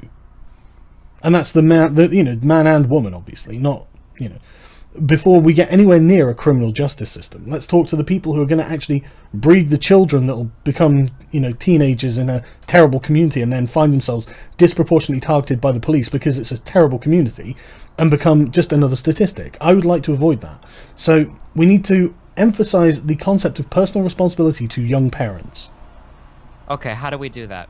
Well, I mean, like the way you were saying earlier, we can have advertising campaigns and stuff like this. And it doesn't have to be targeted at black people, it can just be targeted at young people. And the thing is, like I said, like in Britain, more than half of the children in Britain now are currently in a single-parent household. That's a travesty, isn't it? Just that's almost like condemning them to a life of toil and poverty. It's terrible. And the black statistics in America are fantastic to show this, because married black households are barely any different to white married households on average income per year. So it's something that is obviously the problem. So we need to start getting it out of people's minds that they shouldn't be having children out of wedlock. And I mean, okay, this might be unfair, but earlier you told me that things like targeted ad campaigns for women will have almost no impact. I never said they'd have no impact. I said it wouldn't. No, I didn't say that. I said the government shouldn't be trying to manipulate culture by targeting people for, like influence campaigns. So why is it okay to do it here?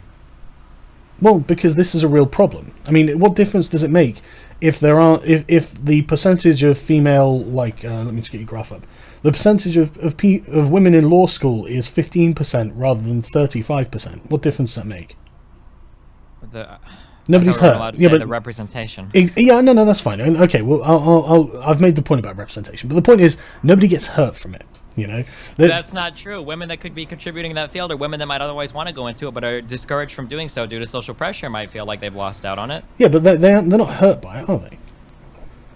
It depends. I mean, are you saying because they don't suffer like physical pain, there's no damage there? Like, is that the argument you're making? There's no suffering. There's no, what are they suffering? I mean, all of society suffers. The person that wrote a lot of the code for the first lunar lander was a female. I mean, there's talent. Yeah, but that's not. Yeah, but hang on. I hate that argument because you're not saying a man couldn't have written that code, are you? I don't know. It's hard to say. It is. No. That's not based on gender. That's based on intellect. But it was a woman that did it. Sure. There have been contributions by people of color or women in different fields in the past. You can't say for sure whether or not these things would have come. If I kill Albert Einstein in the past, I can't say for sure that. I think that those people's contribution is valuable and necessary, and they should be encouraged to contribute. But I'm not saying that their contribution. Listen. I'm not saying their contribution is because they were black or because they were female, which it seems to be your argument you're making to me. No, mine was that a female or a black person happened to contribute this, and it might not have happened with people like you saying, well, what's the harm of there only being 15% representation here? Yeah, but that's the thing. If you're saying it might not have happened, you're saying that them being female or black is one of the things that this hinged on, and I don't think it did. That particular person being there. That's why I brought up Albert Einstein. I don't know if you kill Albert Einstein if somebody else stumbles upon the general somebody else invents the nuke. Yeah, they do. You know this for a fact. I'm certain of it. Okay. It's not going to be some sort of undiscovered scientific thing about the universe that just goes uninvestigated, but just because Einstein died. Okay. I can show you why, right? For example, inventions all through history have been invented in multiple different places at multiple different times, and often forgotten and rediscovered. This is how I know that someone else would discover these things. Sure, concrete is the perfect example. Or 20 years longer. Yeah, okay, so what? So what? Then we're 20 years behind on our computer technology, on every piece of what do you mean? That's a negative thing for all of society. You can't know that. And even then, I think you just said listen, they discovered 20 years later. Yeah, but you don't know that it's necessarily holding back society. There are other things going on. But even then, I would rather a free society of free people who live the lives they want to live than a controlled society that was highly effective. But again, we're going back to the society of people that live the lives they want to live. No individual is a perfect agent that is capable of making these decisions in a vacuum, because we all exist by a culture that we're heavily influenced by. Sure. There is no such thing as a culture where everybody's making choices they want to make. You're always influenced by your media and your entertainment. Yeah. But the choices of what you consume, the choices what people have their whatever desires. You don't even choose what you consume that much, dude. Of course you do. The problem, I totally disagree, right? The advent of social media, the social media has actually it used to be that you didn't have that much choice over what you consume, but now people have got incredible choice, and it's creating ideological ghettos on the internet. But that's a different subject. How many people in the United States watch Nigerian TV? I don't know. Why is that relevant? Because it seems like to some extent the choices that you have in front of you are going to heavily, influence which ones you choose, right? If you're born in America, you're probably much more likely to grow up watching specific types of programming. If you grow up in the UK, you're probably very likely to grow up watching specific types of programming. Do you think that more people in the United Kingdom prefer tea than people in the United States because people in the United Kingdom are just genetically predisposed to tea? Or do you think that it's because you guys, it's part of your culture? It's undoubtedly cultural. Undoubtedly cultural. So there are things that, so you can't just say like, well, people choose 100% what they watch. Of course not. I didn't say they choose 100% what they watch, but I want to increase the options rather than like pressure people into other fields. I don't see why we have to pressure anyone to do anything. Because people are pressured, whether you like it or not. Yeah, but I thought that was a bad thing. No, it's not.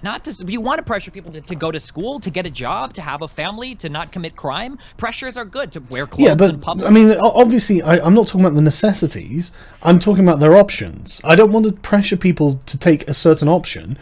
I want them to take the option they like. I mean, they might be, obviously you've got to get a job, but I'd rather what than you like is influenced by your pressures. Yes, it is, yeah. Well, it's influenced by lots of things.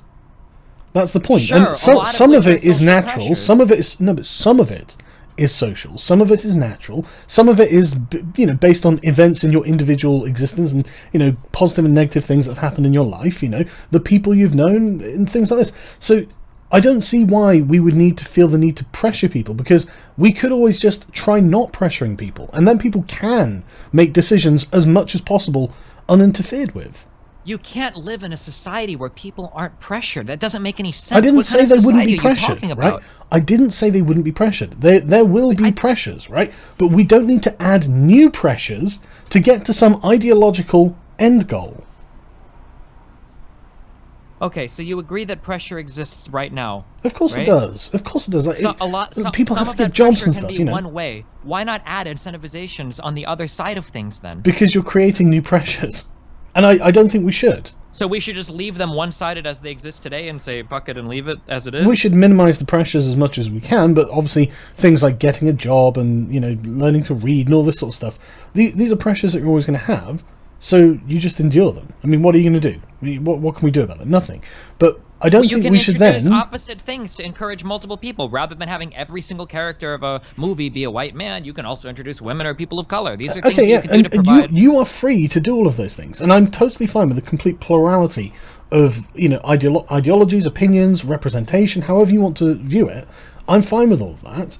But, I mean, like, when it comes to, like, government interference and, like, organizations for mass social pressure, I'm against that. I don't think they have any need or desire or right to tell people what to do. I mean, this just seems like creating more pressure. Earlier, then. No, not at all. Go on. Earlier, you made it sound like we shouldn't have any of these pressures at all, and now you're saying, well, I just don't want the government doing ideally, there would be no pressures at all, but even then, I'm not even sure if that'd be healthy for the human condition. Wait, you're saying without government, there would be no pressures at all? No. Oh. Okay, I'm sorry, I thought that's what you said. No, that's not what I said. So, we live in a society where there are tons of pressures for certain people to do certain things. Sure. Why not try to equalize that a little bit? Because all you're doing is adding new pressures. But the pressures already exist one way or another. And there are pressures. There are positive and negative. I know. But the thing is, right, I mean, in the example of, let's say, racial quotas, right? Or let's say gender quotas. Either way, any kind of quota, right? That's a positive pressure in your favour, but that's also discrimination on the basis of sex. And you can say, yeah, well, I've got a good reason to discriminate in favour of someone, but you'll never have a good reason to discriminate against someone on the basis of their gender. And every time you put a quota in, you've discriminated against lots of people on the basis of their gender. So I'm sorry, I don't agree with these things. And this is what I mean. These positive pressures are never actually positive. At best, you could say they were neutral. One type of pressure. There could be organizations that exist in schools that incentivize certain behavior, that give resources to people of certain statuses. Exactly my point. A quota is just one type of pressure. That doesn't mean I don't think positive pressure is bad. Yeah, but I didn't say every single kind of positive pressure is bad. No, listen. These positive pressures are bad. No, listen. I didn't say they're all bad. I'd say I don't think they're necessary. Okay, but if you don't have any of these deferring pressures, then how do you ever get people who are currently discouraged from being in a field to maybe be encouraged in the future to take up that field? Well, I guess you don't. So I guess people who aren't particularly incentivized to go into a field don't go into it. And only the people who are incentivized already to go into that field go into that field. Okay, so then you just leave if there are some gender disparities that are at 90-10, you just leave those as is, and you just Well, nobody's arguing to get more women into construction, are they? no, but that's a physical field that I've already. But it doesn't matter. We've got machinery, we've got all kinds of stuff now. You know, nobody's arguing for anybody. Okay, architecture even or men like don't want to be construction workers. Well, dude. no, that's not true. That's not true. Okay, Absolutely and it's is true. No, it's not. Men do want to become construction workers. Since when? Since always. Speaking as an American, are you telling me that if I go to the United Kingdom, I can find a lot of aspiring young men that want to grow up to be construction workers? Yes, you can. In the United Kingdom? Yeah, you can. Right, and do you want me to tell you the kind of men that they are? What? I can tell you exactly the kind of men that they are, and I bet you've got these all over America as well. You just don't know who they are, right? These men will be young, white, and poor. Okay. Does anybody want to be poor? No, but it doesn't matter. Their so situation. These sound like jobs that people don't want to do. These sound like last resorts. No, these sound like jobs you don't want to do. These men look at that and think, well, that's a noble career. I'll be building houses. People will live in the things I build. They have. This is what I was trying to say to you in the last conversation we had, right? You have a different perspective on the world than they do, and I think it comes from a position of privilege. I think that you have just made one of the most insanely privileged comments I've ever heard in my entire life. Why is that? You're saying that people that are poor and are forced to work in construction view that as an occupation of nobility? Yeah. Okay. I think we should move on to the next topic. I don't think we're ever going to find common ground. Well, honestly, I would suggest try talking to some... I don't need to talk. I've worked these jobs before. Okay? Yeah, no. I was a carpet cleaner for a fucking year. Nobody looks at these jobs as a position of nobility. No, listen. Carpets cleaner... Carpets cleaner is not I agree with you. Carpets cleaner is not one of these jobs. But construction actually is.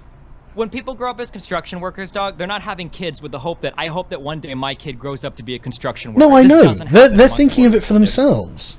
Look, my family does this, man. Okay, I'm telling you, there are even when you get down to the bottom, there are gradients of what is good and what is bad. Right? Being a construction, if you're unemployed but you're good with your hands, being a bricklayer is not a bad job. Being a construction worker is not a bad job. Eventually, you become the manager of that construction firm. You become someone who is respected. This is the life path they aim for, because that's within their vocational abilities and within a realistic scope of what they can actually achieve. And it's unfair. I'm not a big fan of class divides and class holding you back and stuff. But that is life. This is how these people think. Sure. They don't see themselves as being in an ignoble position. Gotcha. You it feels to me like in society, it feels like most of the incentives are in place for people to go to school, to get a good education, and to get a high-paying career, or something involved in the sciences, or technology, or engineering, or medicine. Yeah, but that's not going to be available to everyone, is it? No, but ideally, that's what most people aim for. When people have children and they try to send them to school, it's not because they want them to grow up to be construction workers. But I'm not talking about the parents. I'm talking about the people themselves. It's a sad fact of life that some people are not in the above average intelligence area, right? I don't think anybody acts like that. Everybody acts like their child has the capability to do anything. I don't think anybody would say, "Well, I have a low IQ child, so I'm just going to hope I'm a construction worker." Well, I'm sure that parents don't say that, but people say that to themselves. You get some people who know they're never going to be a rocket scientist, and then they think, right, okay, but I can do something productive with my hands or something, and then they go into vocational jobs rather like these sort of things rather than academic jobs. And society needs both types, and there's this constant stigma about these things. And I think, well, you live in a fucking house built by some dude whose arse crack is always showing, and then he's whacking brick after brick, and he doesn't think of himself as ignoble or embarrassed or anything by his situation. He works hard to get where he is, so I don't think we should pour scorn on them. I'm not pouring scorn on anybody. I just don't think the general level of the general direction of society encourages a lot of people to take up like jobs in construction or blue collar work. That seems to be the type of work that most people try to avoid. Again, it depends on where you are. If you're middle class and you have an intelligent, educated child, and you're an intelligent, educated person, then yes, to you that seems like a step down. But if you don't start in that position, and you start from, say, a single-parent family on a council estate somewhere, then becoming, an employee of a construction firm like Jewson or something like that in Britain, that's something to aim for. because you're Sure, so competing you're with your telling me that peers these are to get lower that. class jobs. That's what you're Yeah, I telling am. me. Yeah, they are. Okay, They absolutely then are. I Upper guess we class don't people don't necessarily become disagree. construction workers. You know, it's. But I think that most people that work blue-collar jobs, I think that they aspire their children to go to school and do something greater. Sure, they do, but they don't see their own position as being ignoble. That's the thing. You talk about these things like they're like embarrassing or something, and they're not. No, that's not how I talked about it. But Well, I sounds, I guess. It's maybe it's my interpretation. But Okay. was there a different subject you wanted to go on to? I don't even remember what it was next. Right. Okay. Well, the mass immigration thing, right? There are studies that show, like, there's a study from the Bank of England that I'll send you on Twitter. I'll send you it in a DM. It's a really fascinating one because you seem to argue a lot from a systemic overall position, and that's that's fine. It has its place, but when it comes to things like immigration, it's not really very helpful because systemically it's not very obvious what's going on because it's a huge system, and you're only taking in a percentage of people who are like, maybe like 1 or 2%, like 1% of the population or something like that. It seems small.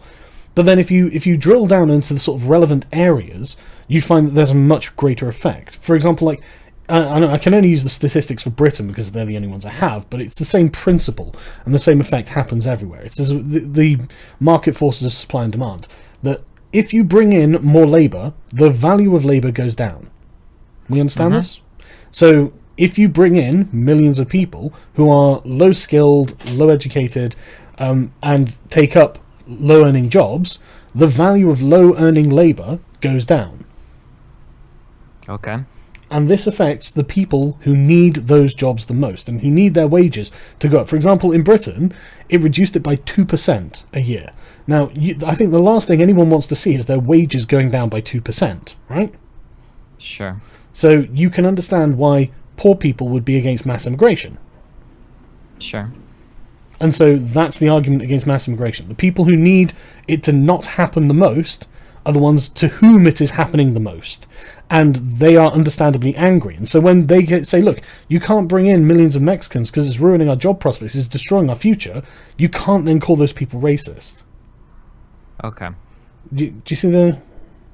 Yeah, I saw the lines. Yeah, and that is basically, I mean, that's the economic argument against mass immigration, because the only people it really benefits are the bourgeois class who employ these people, and obviously they're doing fine, so we don't need to worry about them so much. They're the people with the money and the wealth and the ownership of corporations and whatnot. We don't need to pander to these people. What we need to do is help the people who are actually going hungry, worrying about paying their rent. The people at the very bottom, and I mean that's not even talking about the social issues that comes with bringing in large numbers of people from a foreign culture. They happen to stick together, like we've agreed. We already talked about the in-group preference. Everyone has it, including foreigners. So when they come over, they tend to form, Can we ghettos. talk about the economic thing first before we lay out the entire case for keeping immigrants out of a country? Well, no. I'm not saying keeping immigrants out. I'm saying being selective. Okay. Can we go back to the economic argument then? Go ahead. Yeah. So in the United States, where a lot of lower skilled immigrants were immigrating, one of the things that was found was that when a lot of low skilled immigrants immigrate to an area, yes, it can have an impact temporarily, or sometimes in the long term, it can have an impact on certain classes of people, right? That when these immigrants moved to these areas, the overall market size increased, that complementary positions, that there were certain classes of workers whose jobs were actually bolstered because complementary jobs had opened up as a result, and that the cost of living for a lot of these different types of people for different things had went down, right? There are benefits to immigration. But these even when benefits, a large number of people, as you've just laid it out there, you literally described how the benefits come at the expense of other people. Yes, they do. Yeah, but that's not acceptable because it comes at the expense of the poorest people. I'm sorry, Doug, but a lot of benefits come at the expense of some people. That's how sometimes it works, right? Yeah, but it shouldn't. So your goal, as government policy, your goal is to find the major winners in this transaction, okay, which are oftentimes business owners, and find a way to redistribute some of the major winners' earnings into the biggest losers to try to help them out, right? Okay. So whether that means retraining them for different types of jobs, right? Maybe there should be a tax on people that import things from China, right? For to help retrain people who are in manufacturing into other... What? I'm not sure that just arbitrary tariffs are a wise move. But go on, sorry. It's not arbitrary at all. I'm talking about specific taxes on businesses that take advantage of cheap labor and having that money divested in a way that helps people that have lost jobs, right, to retrain into either complementary or otherwise different positions. Right? Maybe what you do is maybe you find that a fuck ton of business owners are taking advantage of Mexican immigrants coming over the southern border, and you have a tax for every immigrant that comes over, and this is sent into some kind of education fund to help lower class people of all races, right? Right, okay, So but now you could circumvent doing any of this by just not allowing mass immigration. You could do that, but you're doing that at the expense of growing your economy, because then you lose every other benefit of the immigration as well, right? That's fine. I think that the quality of life of the people in the economy is more important than the size of the economy. No, you don't. You don't. Yeah, I do. You would rather have them working lower level. If you go to like Germany, nobody wants to work as a bus driver from the airport, all right? In general, most of our people want to be more educated, want to get higher level jobs, Okay. right? We need people to fill out these lower level jobs, right? If we can tax the biggest winners that are benefiting from immigration and find ways to redistribute these winnings to the native population to educate them more, to train them into better jobs, this is a scenario where literally everybody can potentially be a winner. Except for the people who you're exploiting. No. What do you mean? The that poorest were exploiting people for labor. This sounds like communism. Whoa. Which No, people are you talking about? I mean, no, not at all. Capitalism Who's being can be exploited? exploitative. Okay, who's being exploited in this circumstance? The working poor who are now competing with immigrants for jobs. So what I'm saying is you spend money to help out the specific natives that are being the most Yeah, but you don't have to. You don't have to do that. You just don't have to allow mass immigration. But then you miss out on all of the other benefits of the immigration. Cost of wages goes up. Cost of product to the end consumer goes up. Cost of wages goes down. What? No, what? Yes, it does. Wages When you go down if you prevent immigrants from coming over, because it's going no, to no. Sorry, that was no. Look, if you prevent immigrants from coming to your country en masse, wages go up because competition for labor is what becomes scarce because you don't have a ready supply of people. Which is not something you want. What? You don't want wages to go up for people? Not in that way. Not because you're artificially limiting the supply of labor. No. You're not artificially limiting it. You are actually artificially inflating it. Okay, if you allow people to freely move to an area where they can seek employment because they have economic pressures to do so, right? Then you'll see it fall in the cost of wages, okay? But then you see a lot of other benefits as a result of that, yeah, right? But the fall in the cost of wages is an acceptable thing. Okay, so would you be in favor, this is something that I asked the Naked Ape dude, would you be in favor then of like some kind of like minimum wage, like a big minimum wage or something for these people? I think the minimum wage has become necessary because of the deflation of wages. If wages weren't going down, in fact, like in Denmark, in fact, Scandinavia in general, they don't have government-mandated minimum wage laws. These things are always dealt like in a union basis in industries, and which is fine. I think that's actually a much better way to do things. And it's because they don't have, well, some of them do, but like, for example, in Denmark, they're actually having a labour shortage at the moment, which is good for people who work because their wages are actually going up. That's how things. You want to grow the overall size of your economy. No, you don't. One of the only ways you can grow the size of an economy is to increase the supply of some type of resource. No, you don't, because when you say you want to grow the overall size of the economy, what that translates effectively to is you want the 1% to get even bigger bonuses. Except I literally just said that you can have government policy that redistributes. Yeah, but I don't want government policy to redistribute. I would rather we didn't need that. By artificially inflating the price of labor by keeping it scarce for no reason. No, but I'm not artificially doing it. You're artificially decreasing it by bringing people into the country who shouldn't be in the country. They've got no legal right to be there. You're letting market forces settle on wages. If people want to come over and work for a certain wage, then they're free to do so. Yeah, but that's because you've artificially increased the. Yeah, but that's because you artificially increased the labor pool. You're not artificially increasing it. People are coming over. You can't artificially increase a resource. Of course you can. Listen, of course you can. Listen. But they're only coming over because you allow them to. If you let millions of people come to your country, then you're artificially inflating the amount of labor available in your country. You're increasing a resource. You're giving more labor. That's good. Yeah, but that's fine. Not to the people who need to compete with those people. It's not good. It's bad for them, and they're the poorest people in society. I don't think we should victimize the poor just because it makes some billionaire a few more fucking zeros. Okay, and I don't think we should victimize the poor or the working class by making it so that they have less people to sell products to, right? Because if you don't have immigrants coming over, now you don't have people buying your products. I really don't think the size of the market is influenced, right? Because if you don't have immigrants coming over, now you've got, if you're a construction worker, you've got less houses. No, look, hang on. Right. These people still exist regardless of which country they live in. So if they want your products, no, listen. To build houses. No, but they have the internet. They have international marketing. You can order things from the United States from Mexico, believe it or not, right? And people in Mexico also have the internet, if you'll allow that. And so look, these people, they don't have to be in the United States to buy US products. So Mexico and is even going to if they order weren't houses on the internet? Well, obviously they'll order. These people will just get construction jobs in Mexico buying houses, won't they? Building But why houses. would we want them to go to Mexico? We want to bring these people to the United States and grow our economy. I don't want to grow Mexico's but your economy economy's with already immigration big. policy. I want to grow our economy.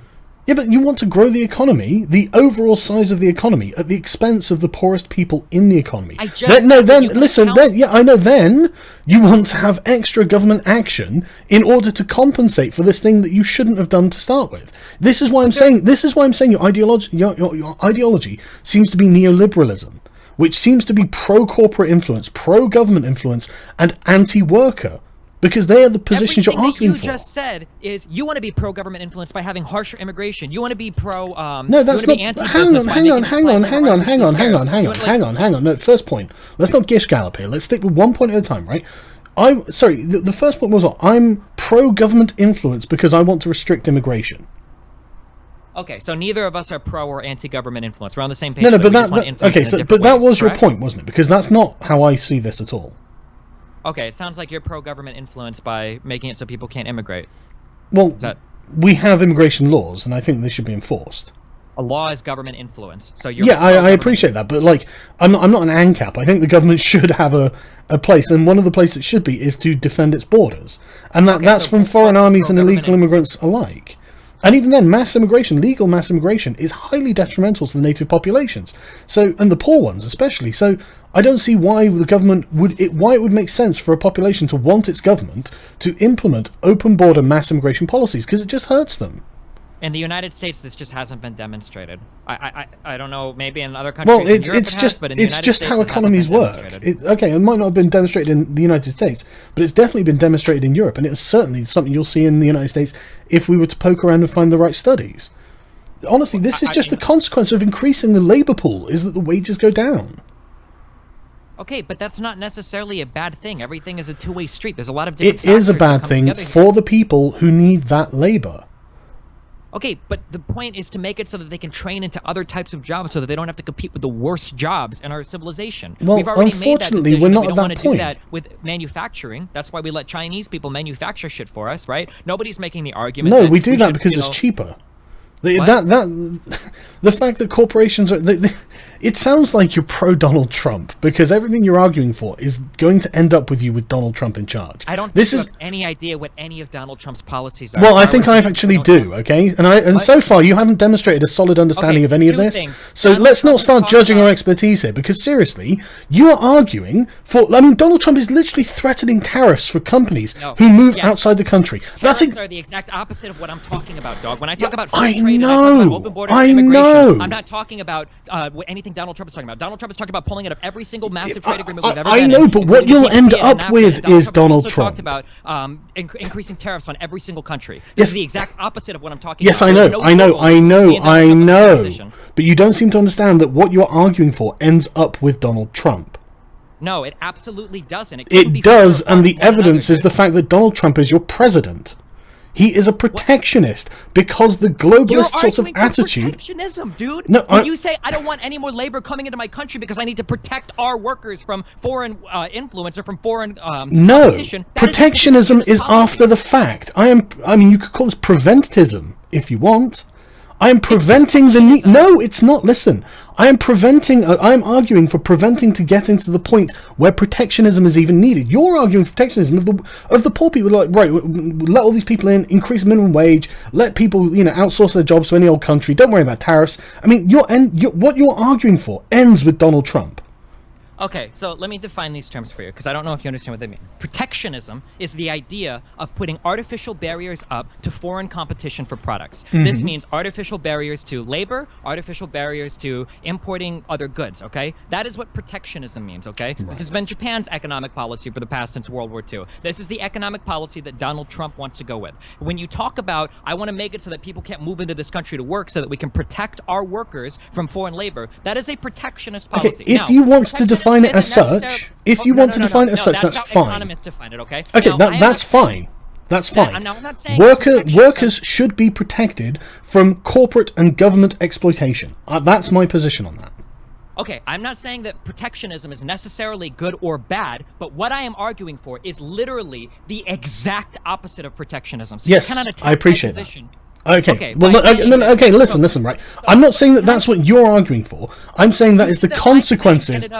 I'm saying that that's the consequence of what you're arguing for, whether you like it or not. It absolutely is, and that's why you have Donald Trump. Can I please finish my point? Sorry, go on then. I don't think you understand. Okay, Donald Trump is in favor of protectionist policies. When Donald Trump talks about a 20% tariff on Mexico, Donald Trump is talking about artificially increasing the cost of goods from Mexico to protect American industry. When Donald Trump talks about getting out of the TPP or saving manufacturing jobs in the United States, Donald Trump is talking about protectionist policies to protect our industries from foreign manufacturers, okay? When you're talking about limiting the supply of labor coming into the country to protect our workers, you're talking about a protectionist policy in place to limit foreign influence or people coming into the country to compete with a certain thing. These are protectionist ideas. Okay, and that's fine. That's fine. The exact opposite field of Donald Trump, okay? Yes, I am in favor of globalized policies that take advantage of the comparative advantages between nations. I am in favor of increasing the supply of labor to give lower cost of manufacturing and other types of goods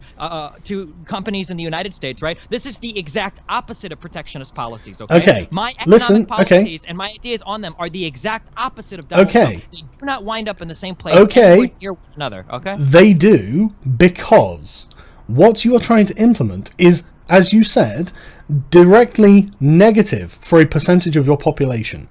And the bigger the percentage of that population that it becomes negative for, the more people who are oppressed by this, the more they will vote for someone who won't do this, who will operate in their interests. And this is how you end with Donald Trump. So you're saying that my policy is just like Donald Trump's because it's the opposite of Donald Trump? It may as well be Donald Trump's because that's the inevitable conclusion. Just because you don't understand why you end up with Donald Trump, because you end up exploiting a large segment of your population, isn't my problem. That's your problem. Anyone listening to this will be able to explain to you that, look, if you oppress someone for long enough, and with an obvious enough reason and motive and means, they will take action against it. Which is why the Rust Belt flipped to Trump. Which is why Trump is now your president. These people have problems from your ideal vision of a globalized economy. But they don't. They do. These people have problems because these people were the largest losers of these types of policies. Exactly. And nobody did. That's what I'm saying to you. That's exactly what I'm saying. Half of my argument, dog? Half my argument is finding ways to redistribute winnings from the winningest most people to the people that have been most impacted. Yes. You yourself said that the majority of these winnings go to the top percent. They do. Inequality and disparity in the United States have grown at unprecedented levels. That's true. I am over here arguing in favor of finding ways to redistribute winnings from the people that are taking the most advantage of these things and to the people that are being most hurt by it. Okay. Do you understand how that position is not a position that is advocated for? And that's why the people in like West Virginia and Ohio and Michigan have been left behind the most in these manufacturing Look, I'm not saying. So don't say that my policy has wound people up in these areas. I am all for redistributing wealth from some of the people taking advantages of these things. The difference between you and me is that you want to go completely in the opposite direction, like a child, because you see that some bad things have resulted from these types of policies. I would rather continue to capitalize on the benefits of free trade while distributing the winnings from the winners to the losers so that we can all enjoy the benefits of a growing economy together. Okay, but that's not how a liberal society works. In the United States have access to cell phones, internet, computer, all of these standards of living increases have come at the benefits of globalization. You want to throw all of that out the window so that what? Poor people don't go to college. I think. Listen, hang on. Right? I don't think that the iPhone is invented because of globalization. I don't think. But how much do you think it cost if we manufacture that in America? It doesn't matter. I don't care. All right, I don't care. Then you're listen. No. Listen, no. Wait. We are listen, right? You are arguing for something that is directly negatively impacting a segment of the population, and then to compensate for this, you want the government to redistribute vast amounts of wealth, right? Now, why don't we just not have it that the government has to do this? Because I already told you, because there are massive benefits to be had from immigration, and I want to continue to. And there are also massive problems, and we haven't even gone into the social problems, right? We're just talking about the economic problems, right? There are also massive problems from doing what you're doing, and you've said it's exploitative to one group for the expense of the rest. Well, that's not acceptable. regardless of what your band-aid solutions I are. would rather live in a country where everybody gets to benefit off of a certain policy. Yeah, but you literally say that some people don't benefit from it, rather than fuck everybody over with higher costs of goods because you want to protect some. Higher costs of goods is not fucking people over. Just because people have to pay more for an iPhone, that doesn't mean their lives have been ruined. Good God, that is the most bourgeois thing I've ever heard in my life. It's not bourgeois, it's the opposite. Fucking You're is. arguing in favor of the bourgeois. You're saying fuck No, the I'm poor not. person. Who cares if they can afford an iPhone? I can afford one. Fuck them. I make a living making YouTube videos. I don't give a fuck if a poor person can afford a computer or an iPhone. Are you That's exactly what insane? you're saying. That is I favor the absolutely bourgeois. not what I'm saying. Right? These people, they have problems paying their rent. Okay, and even the poorest people, do you agree or disagree that the poorest people in the United States have unprecedented access to technology today that they've never had? Well, it depends on their wealth, doesn't it? If they could have all of there could be shops filled with technology, but if they can't even feed themselves, then no, they have no access to it. This isn't happening in the United States where these swaths of people that can't feed Really? themselves. Maybe it happens in the United Kingdom, but it doesn't happen in the Really? United States. Okay, not feed themselves then, but have disposable income is not something that the lower classes have a great deal of. Okay, but they don't have to have a massive amount of disposable income to afford these goods because of the benefits of free trade, because of the benefits of a lower cost of labor. Like, they can afford these products without making millions and millions of dollars. Okay. An iPhone that might cost $3,000 if we protected our manufacturing, industry, isn't going to be something that a poor person can magically afford. Yes, just that's because right. people in West It becomes a Virginia have luxury jobs. good. It becomes a luxury good. That's right. These Why do you people, want these that? people, these people might have to only buy one iPhone a year. Why are you talking about decreasing the standards of living for all? This poor is not people so decreasing they their can standards of pick up living, jobs? okay? Not having an What? iPhone is not decreasing their standard of living. I don't. And ultimately, they will still have iPhones because they will have jobs which they can earn good money in. They will earn more, therefore the price of goods going up is not that much of an issue. However, them earning less... Them not having iPhones won't decrease their standard of living. That is literally an. Are you honestly telling me that someone's standard of living is contingent on whether they have an iPhone or not?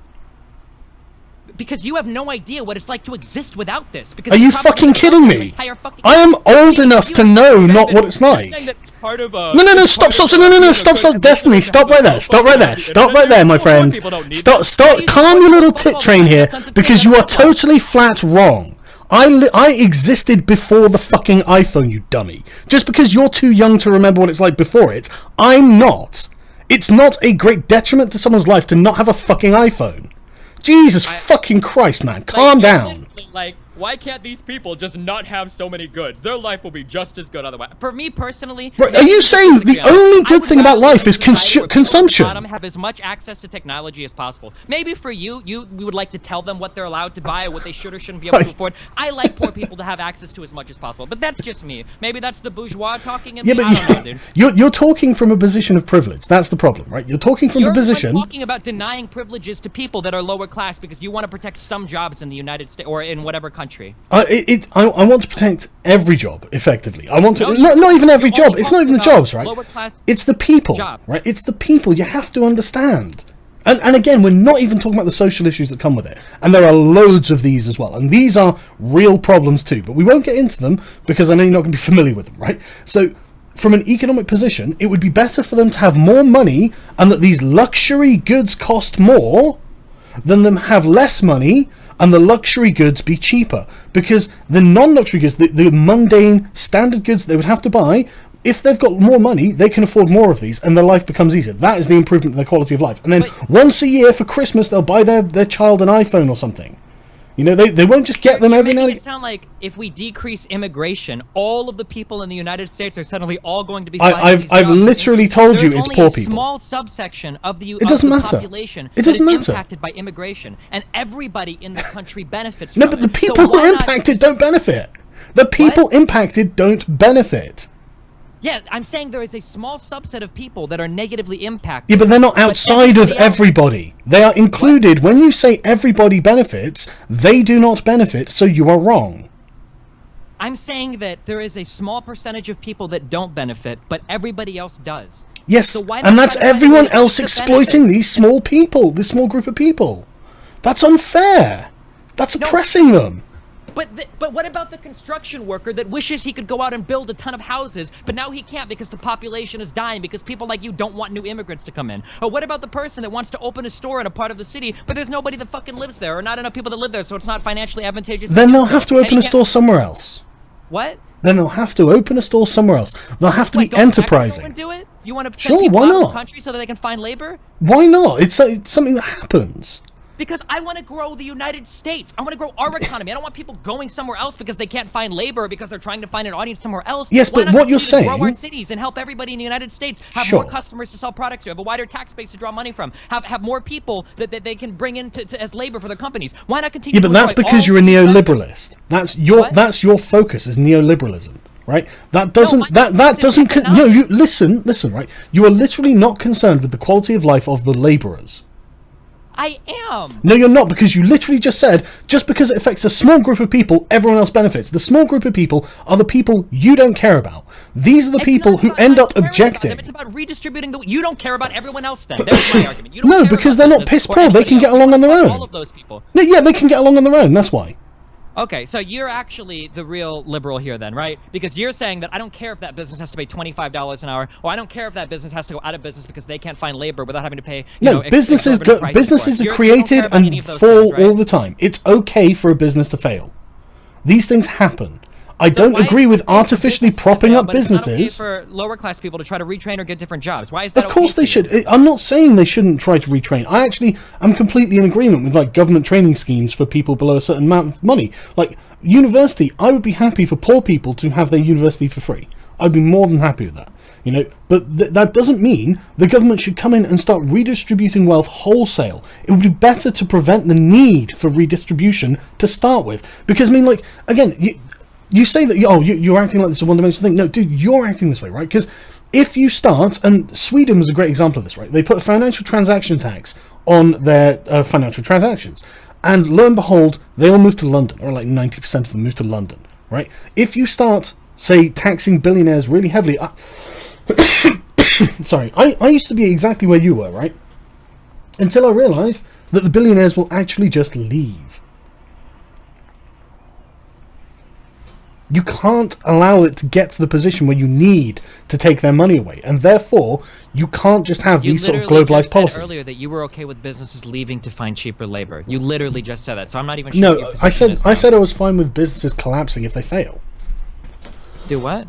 Oh, you're fine with businesses collapsing. So you're fine with businesses collapsing, and you're fine with businesses going to other countries to find work and to set up there because there's not absolutely. The population If that's what they want to do. Billionaires leaving. Well, honestly, do you because billionaires pay a lot of tax, but do you honestly think that there is if mass immigration to the United States is prevented, then what do you think the demographic collapse of the U.S. looks like? What does demographic collapse mean? What are you talking about here? Well, as in, like, do you honestly think there simply won't be enough people to shop in the shops anymore? Sure. I mean, as opposed to having more people, yeah. I mean, there's a supply and demand. If there's a massive demand for a product and you can supply it, then the U.S. isn't going to just... demand, then... If you stop letting people in, the U.S. isn't going to go down to like 50 million people or something. No, it just won't grow as quickly as it could. Yeah, okay, that's fine. I don't agree with that. I don't want to sacrifice the economic prosperity of my country. I want it to do as well as it can. Yeah, but you're sacrificing the economic prosperity of a certain segment of your country, so that the well-off people can do even better. Everybody benefits from this transaction, but for some reason you're like headstrong, like locked against believing in that. I don't know because you're wrong. You're wrong. That's why. Not everyone benefits. So do you disagree with every leading economist that says that immigration, even in its current form, has been a net positive to the United States? You disagree? No, I don't. Yeah, but no. Listen, it's your terms. Listen, a net positive. Yes. That means there are some bad things and some good things, and the good things are coming for the people who don't really need extra good things. These are the people who are doing quite well, who buy a lot of who do a lot of consumer spending, buy a lot of cheap electronic goods from China. The people who don't buy a lot of cheap electronic goods from China are the people who are suffering the most under your policies, and I don't think that's right. What did I say was a way to help that? What did I specifically say? You started advocating for extra government control, and I don't think that's right either. I mean, I don't want a socialist economy, which seems to be the road you are aiming for. I don't think socialism is taxing some people and giving that to other people. You don't think socialism is redistributing the wealth? So every form of taxation. Then we're already socialists, and dogs. We already have welfare No, I didn't say. I didn't say that. So then we might as well do it if that's your definition. I didn't say that, but you are definitely going down that road, aren't you?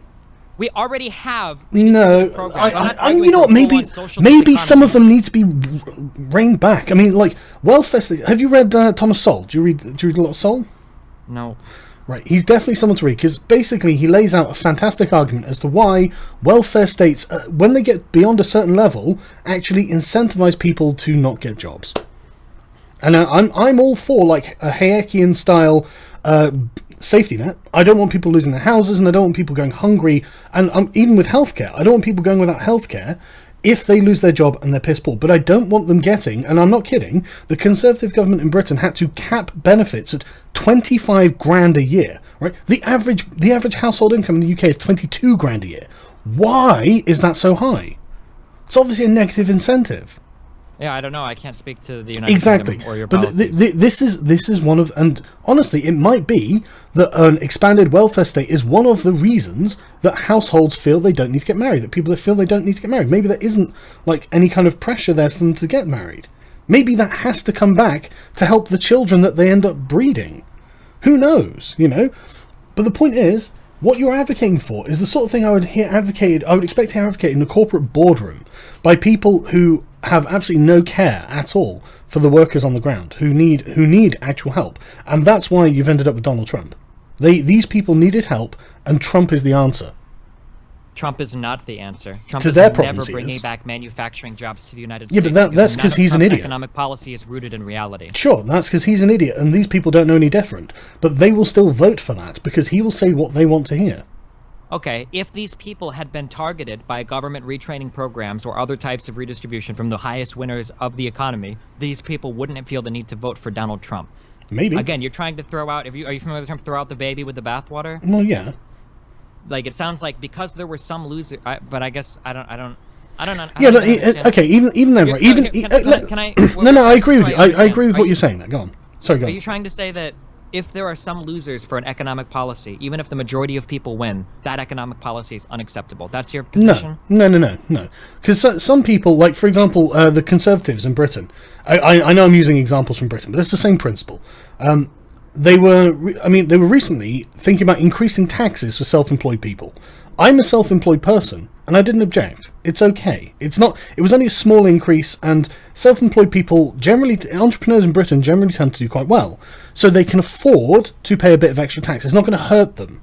And it's not going to be enough to make them flee the country and all of these other things. But when you've got massively poor people who really are like dirt poor, and you're saying, right, your wages are going to go down, that is unacceptable.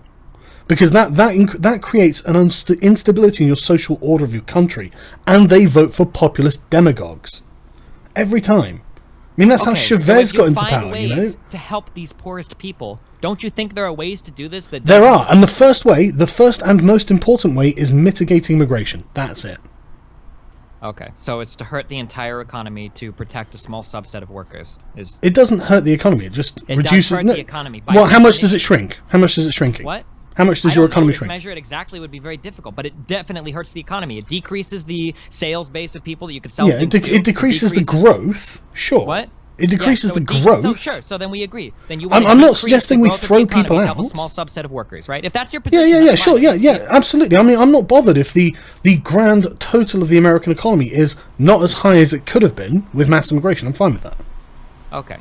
My position is opposite to that. I would prefer to see a larger amount of growth for the economy. I think that everybody can be helped by immigration, and I would rather see government policy enacted that helps everybody rather than stifling the growth of the economy just to help a small subset of workers to artificially keep their wages high. Okay, when did you decide to stop being a liberal then?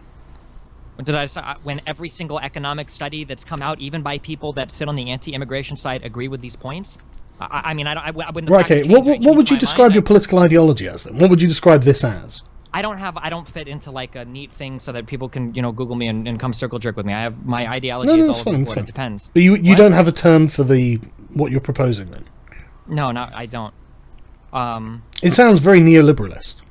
Sure, I don't hear neoliberal. I thought, don't neoliberals want to get rid of global or get rid of? Oh no, I guess they are. No, they're very pro-globalization. Okay, They're, sure. they're very pro-corporation, pro. Subscribe to, but I go by what the studies and the experts say. So that's usually But my guiding light. I don't know what the term is for all of the beliefs. Yeah, but you weren't going by some studies, were you? Exactly, you weren't going by the wage deflation studies. No, I was going by leading expert economic thought. But listen, right? The study I'm referencing comes from the lead economist of the Bank of England. He's not a nobody.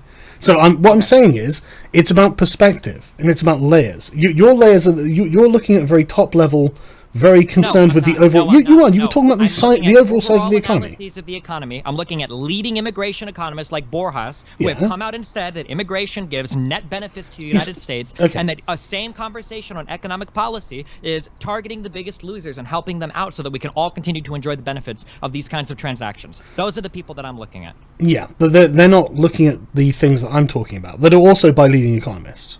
That's what I'm saying. What I'm saying. I mean, don't get me wrong. I'm not saying. I'll look at this. Can you give me leading economists that say that immigration has been a net detriment to any economy, and I'll look them up. Well, it doesn't have to be a net anything. But the net is the important part that we're talking about. No, the net's the important part for you. It's the important part for you. Right? For you, a neoliberalist, it's important. But for people who are not neoliberalists, who are much more concerned with their own individual and subjective situations, it's not the most important thing. They don't have to suffer just because overall most people aren't suffering. I find that unacceptable. If there is a net gain, then you can make it so that everybody wins. Yeah, but you're constantly band-aiding this now. You're putting plasters all over it to try and fix the leaks, whereas you could just not have a leaky vessel to start with. Are you talking about Mark Carney? No. I'm talking about the way your solutions are. What you're saying is, look, I'm implementing a policy, and this policy has a problem. And now, instead of implementing this policy just because a certain portion of the population benefits, incidentally, the top portion of the population benefits, and listen, you're saying that we're going to have to start restructuring the entire system to compensate around this one policy. And even then, that's probably not going to work. But let's assume it does, right? That is a bad idea, in my opinion. I think it's much better to simply not implement Before we get into millions of this, were you talking about the governor of the Bank of England? Is that who you were citing earlier? No, the chief economist of the Bank of England. Okay, gotcha. I don't know what the chief economist position is, but literally somebody just linked me this article on the governor of the Bank of England, the Bank of England, and he is literally saying verbatim every single thing that I've just said. Yeah, I know, and I'm not saying that you're wrong. By saying you just said that I was incorrect in everything I was saying, that this isn't the way that we should. This guy, the tagline to this article is literally Bank of England governor urges policymakers to do more to share out the gains from global trade and technology. The first paragraph is the governor of the Bank of England has issued a rallying cry to policymakers across advanced economies to tackle the causes of a growing sensation of isolation and detachment among people who feel left behind by globalization. Yes. What does this sound like? That sounds like a compensatory method for a problem that already exists.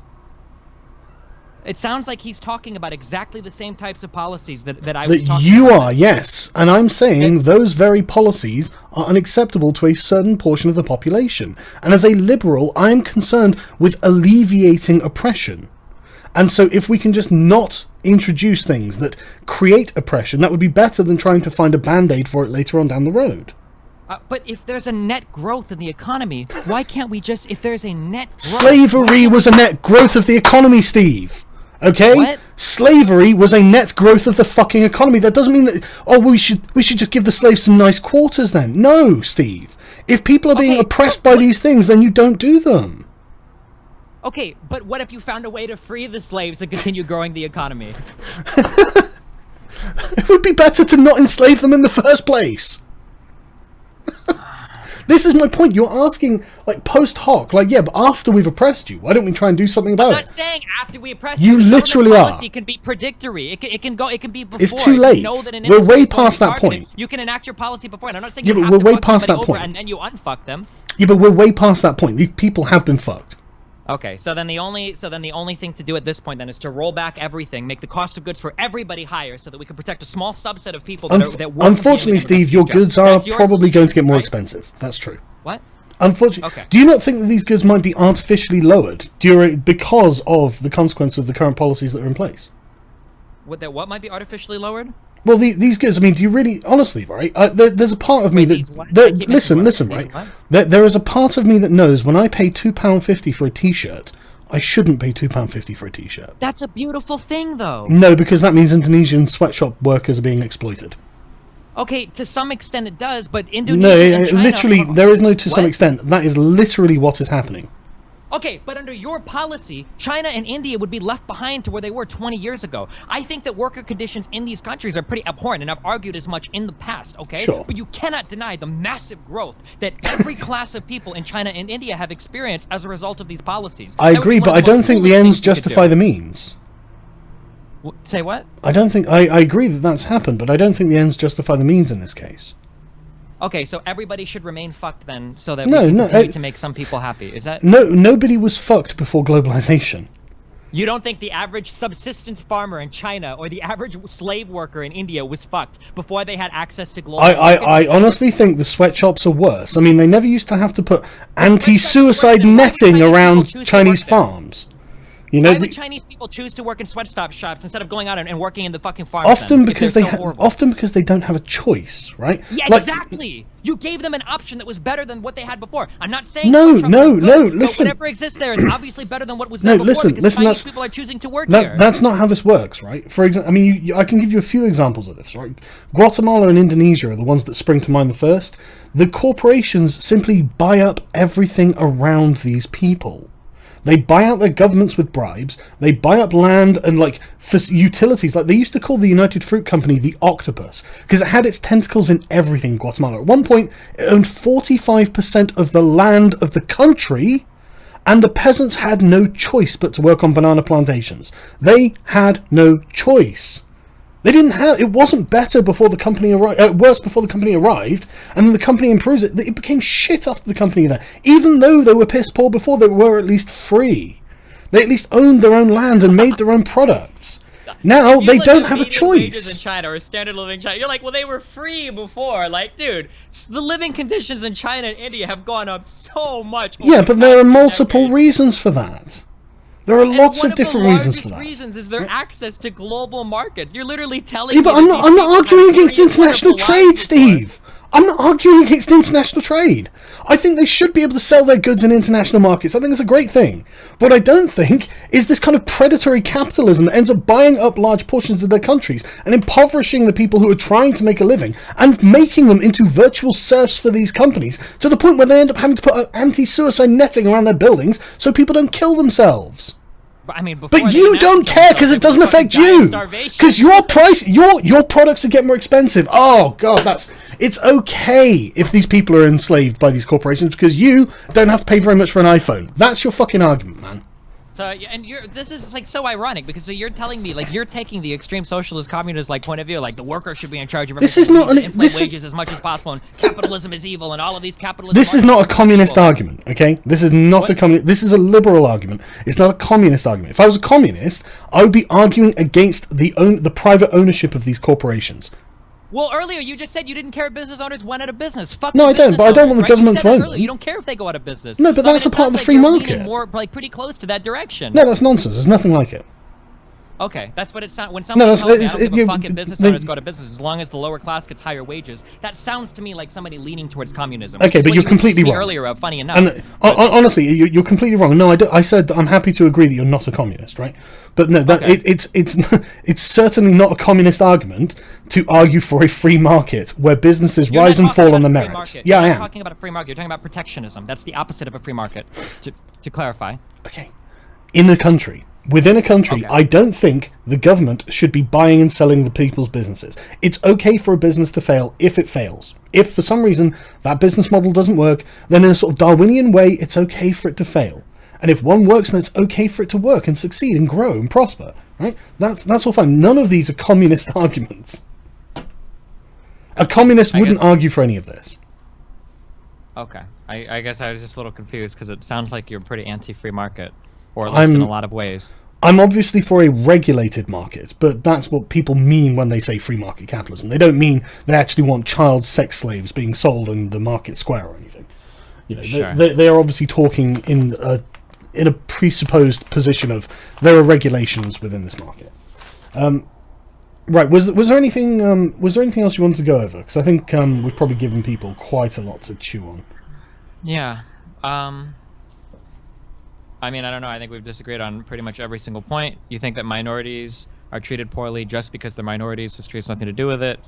No, I didn't say that. I don't think minorities are treated poorly just because they're minorities. For example, Chinese people, like you said. Hold on. You said earlier that white people don't want to become a minority because if we became a minority, we would be treated poorly. No, that's your opinion. That's your opinion. What? That's your opinion. No, wait, what? That's exactly what you said. You said no. I know, but I'm explaining to you what you're saying. The logic of what you're saying.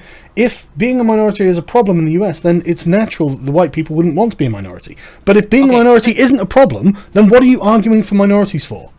This is the inherent contradiction in your position about this. No, this is not a contradiction. Hold on, stop. You said that white people don't want to become a minority because being a minority is... I'm sorry, could you go over... These were two totally disconnected arguments. What was the first thing you said? They're not disconnected, right? So I asked you, is there a problem with being a minority in your country? And you said yes, because minorities are badly treated. And by that logic, why would white people ever consent to being a minority if minorities are badly treated? There's not a problem with being a minority in the United States. There's a problem with the way minorities are treated. It's not because they're minorities, though. It's typically because of the history going into that particular group of people. They happen to be minorities. Right, This is precisely why I brought up the women's issues, because women are not minorities, and said that they face issues too. You do not face issues because you're a minority. I've never said that. You were the one that said earlier, or it seemed like you were saying that if white people become a minority, they'll be treated poorly. I thought that's what you said. Well, let's be honest. Have you not seen all of the anti-white hatred going around at the moment? You mean the people posting on Twitter, white genocide? No. I'm talking about the people in the DNC saying we've got to stop white people from talking. I'm talking about all the affirmative action that excludes white people. Lady that got up on stage and said and everyone applauded. To listen to minority and everyone applauded. That means that all liberals want white people to stop talking. Oh, I don't think you speak for liberals, but I mean, I don't think these people are liberals either. Earlier you said in one of your clips that I want white people to stop talking. You said that was one of your clips that you posted to me as well. Oh no, you said you agreed with her though, didn't you? No, I didn't. I said that in some instances, white people need to listen to the So you do agree to her? Because people like you exist who think that the only issues that white minorities face are self-imposed, like not getting married enough. No, I said that about black minorities. That white people should shut up. I don't agree that white people should shut up, because you're saying they should shut up on the basis that they're white.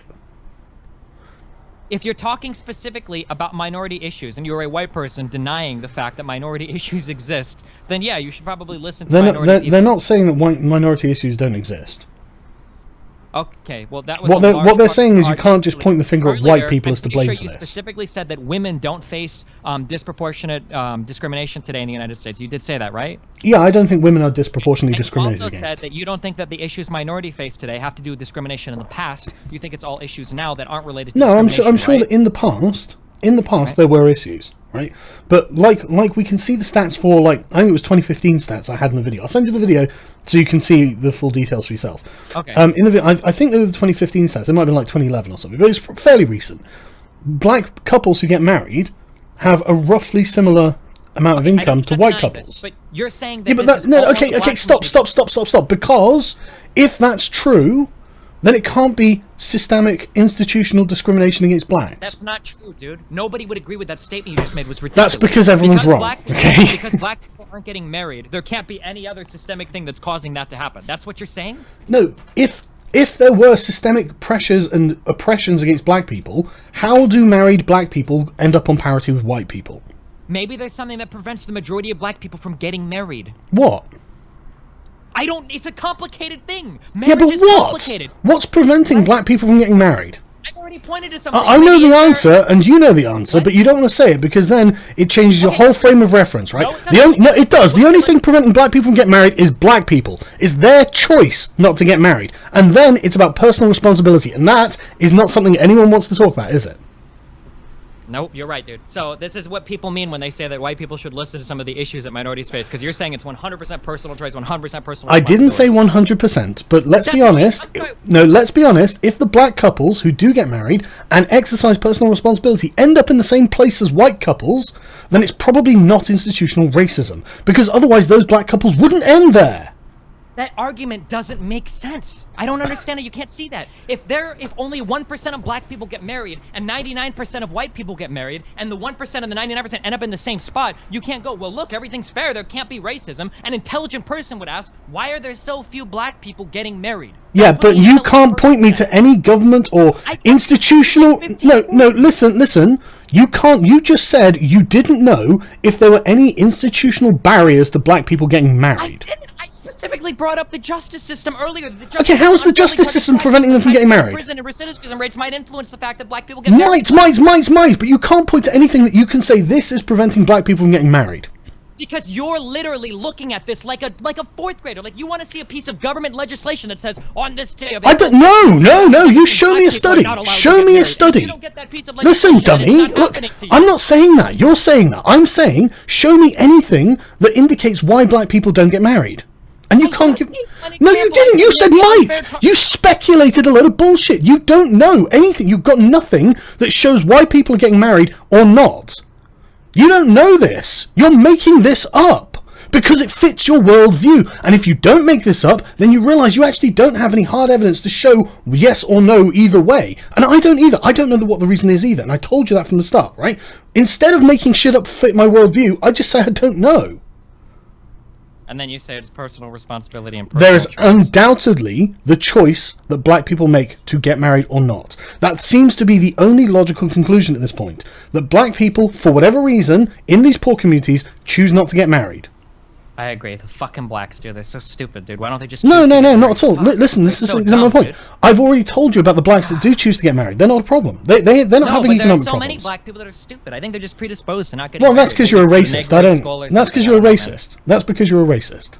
You're refusing to speculate on any of the reasons. Because I don't know! Because I don't know, and I can't speak. I don't know what the reason is, and I don't think it's because they're black. The extensive amount of people in sociology that have looked into types of things like this that point to why black people don't get married as much. The fact that high crime rates or high poverty rates could all contribute to this. Instead, you go, maybe, might. Well, why are they all personally choosing it then? You're implying that it's something to do with their race. Black people are making these personal. I am not. You are the one saying it's to do with their race. So it must be because they're black. I have literally told you that under Jim Crow laws, when there wasn't a great welfare state, there wasn't the impetus to not get married, the societal acceptance of single motherhood, black people stayed married. I don't think it's anything to do with their race at all, and I've made that clear. You bring it back to race, though. Why is that? Because I think that there are policies and programs in the United States that disproportionately impact people of certain races, which can be empirically proven, like the court, like the legal system. Yeah, there are, absolutely.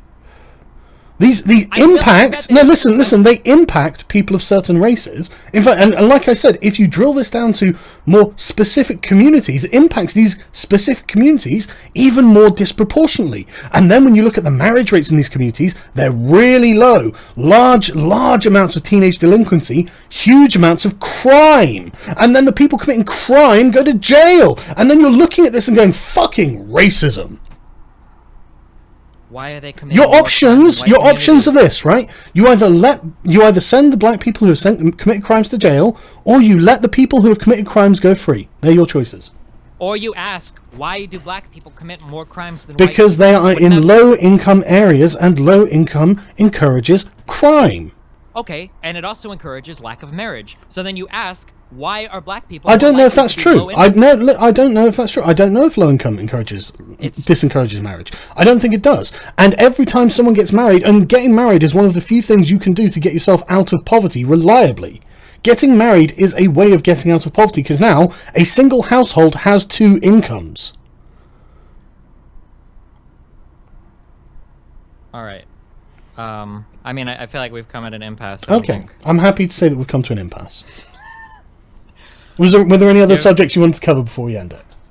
No, I don't think so. I think that in the future, I think that I mean, I'm sure that you won't take any of this, but I think that it does you well to talk about both sides of an issue, because I think that people like JonTron largely, I mean, like the only reason I talked to JonTron is because I listened to him talking to you guys, and it was a massive circle jerk of horrendously one-sided issues. And I think that most intelligent people saw the road that you were sending JonTron down there. You kind of led him into that extreme ethnocentric. I don't think I did at all. I don't think I did at all. Okay. I mean, that's the impression that I got. I was surprised. Yeah, but you seem to be under a lot of misapprehensions. So I'm happy to to agree that you had a misapprehension there. But I am not in any way arguing for an ethno state. You had a video clip of me supporting communism, and now you're here. I didn't say that you supported communism. I did not say that you supported communism. You asked what's communism have done. I implied you didn't know anything about communism. Oh, okay. That was the implication. And I'm happy to agree that you do, and you don't support communism. And from what you're arguing, you obviously don't. Gotcha. It seemed to be like a heat of the moment thing, and I'm happy to say, okay, fine. You know, and the clips come down, so everything's copacetic, right? Sure. All right. Any final words? I'll give you the last word. O'Reilly will. Well, no, I think that I've argued my case fairly, and I think that I'll send you the video over in a second after the stream, so you can see it, because you can see what my position is. I mean, I'm not an ethno-nationalist. I'm not even white, so I'm not arguing for an ethno-state.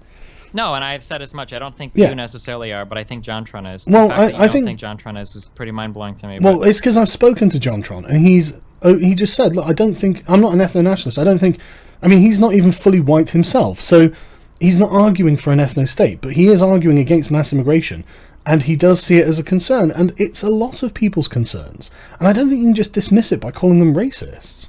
Nope, and I wasn't trying to dismiss it, but he's the one that kept going back to race, so... Okay, well, alright, well, we'll leave it there then, and I guess thanks to everyone for watching. Yep. Take care, thanks everyone. a lot, buddy. I'll see you later. Yeah, you too, man. Take care.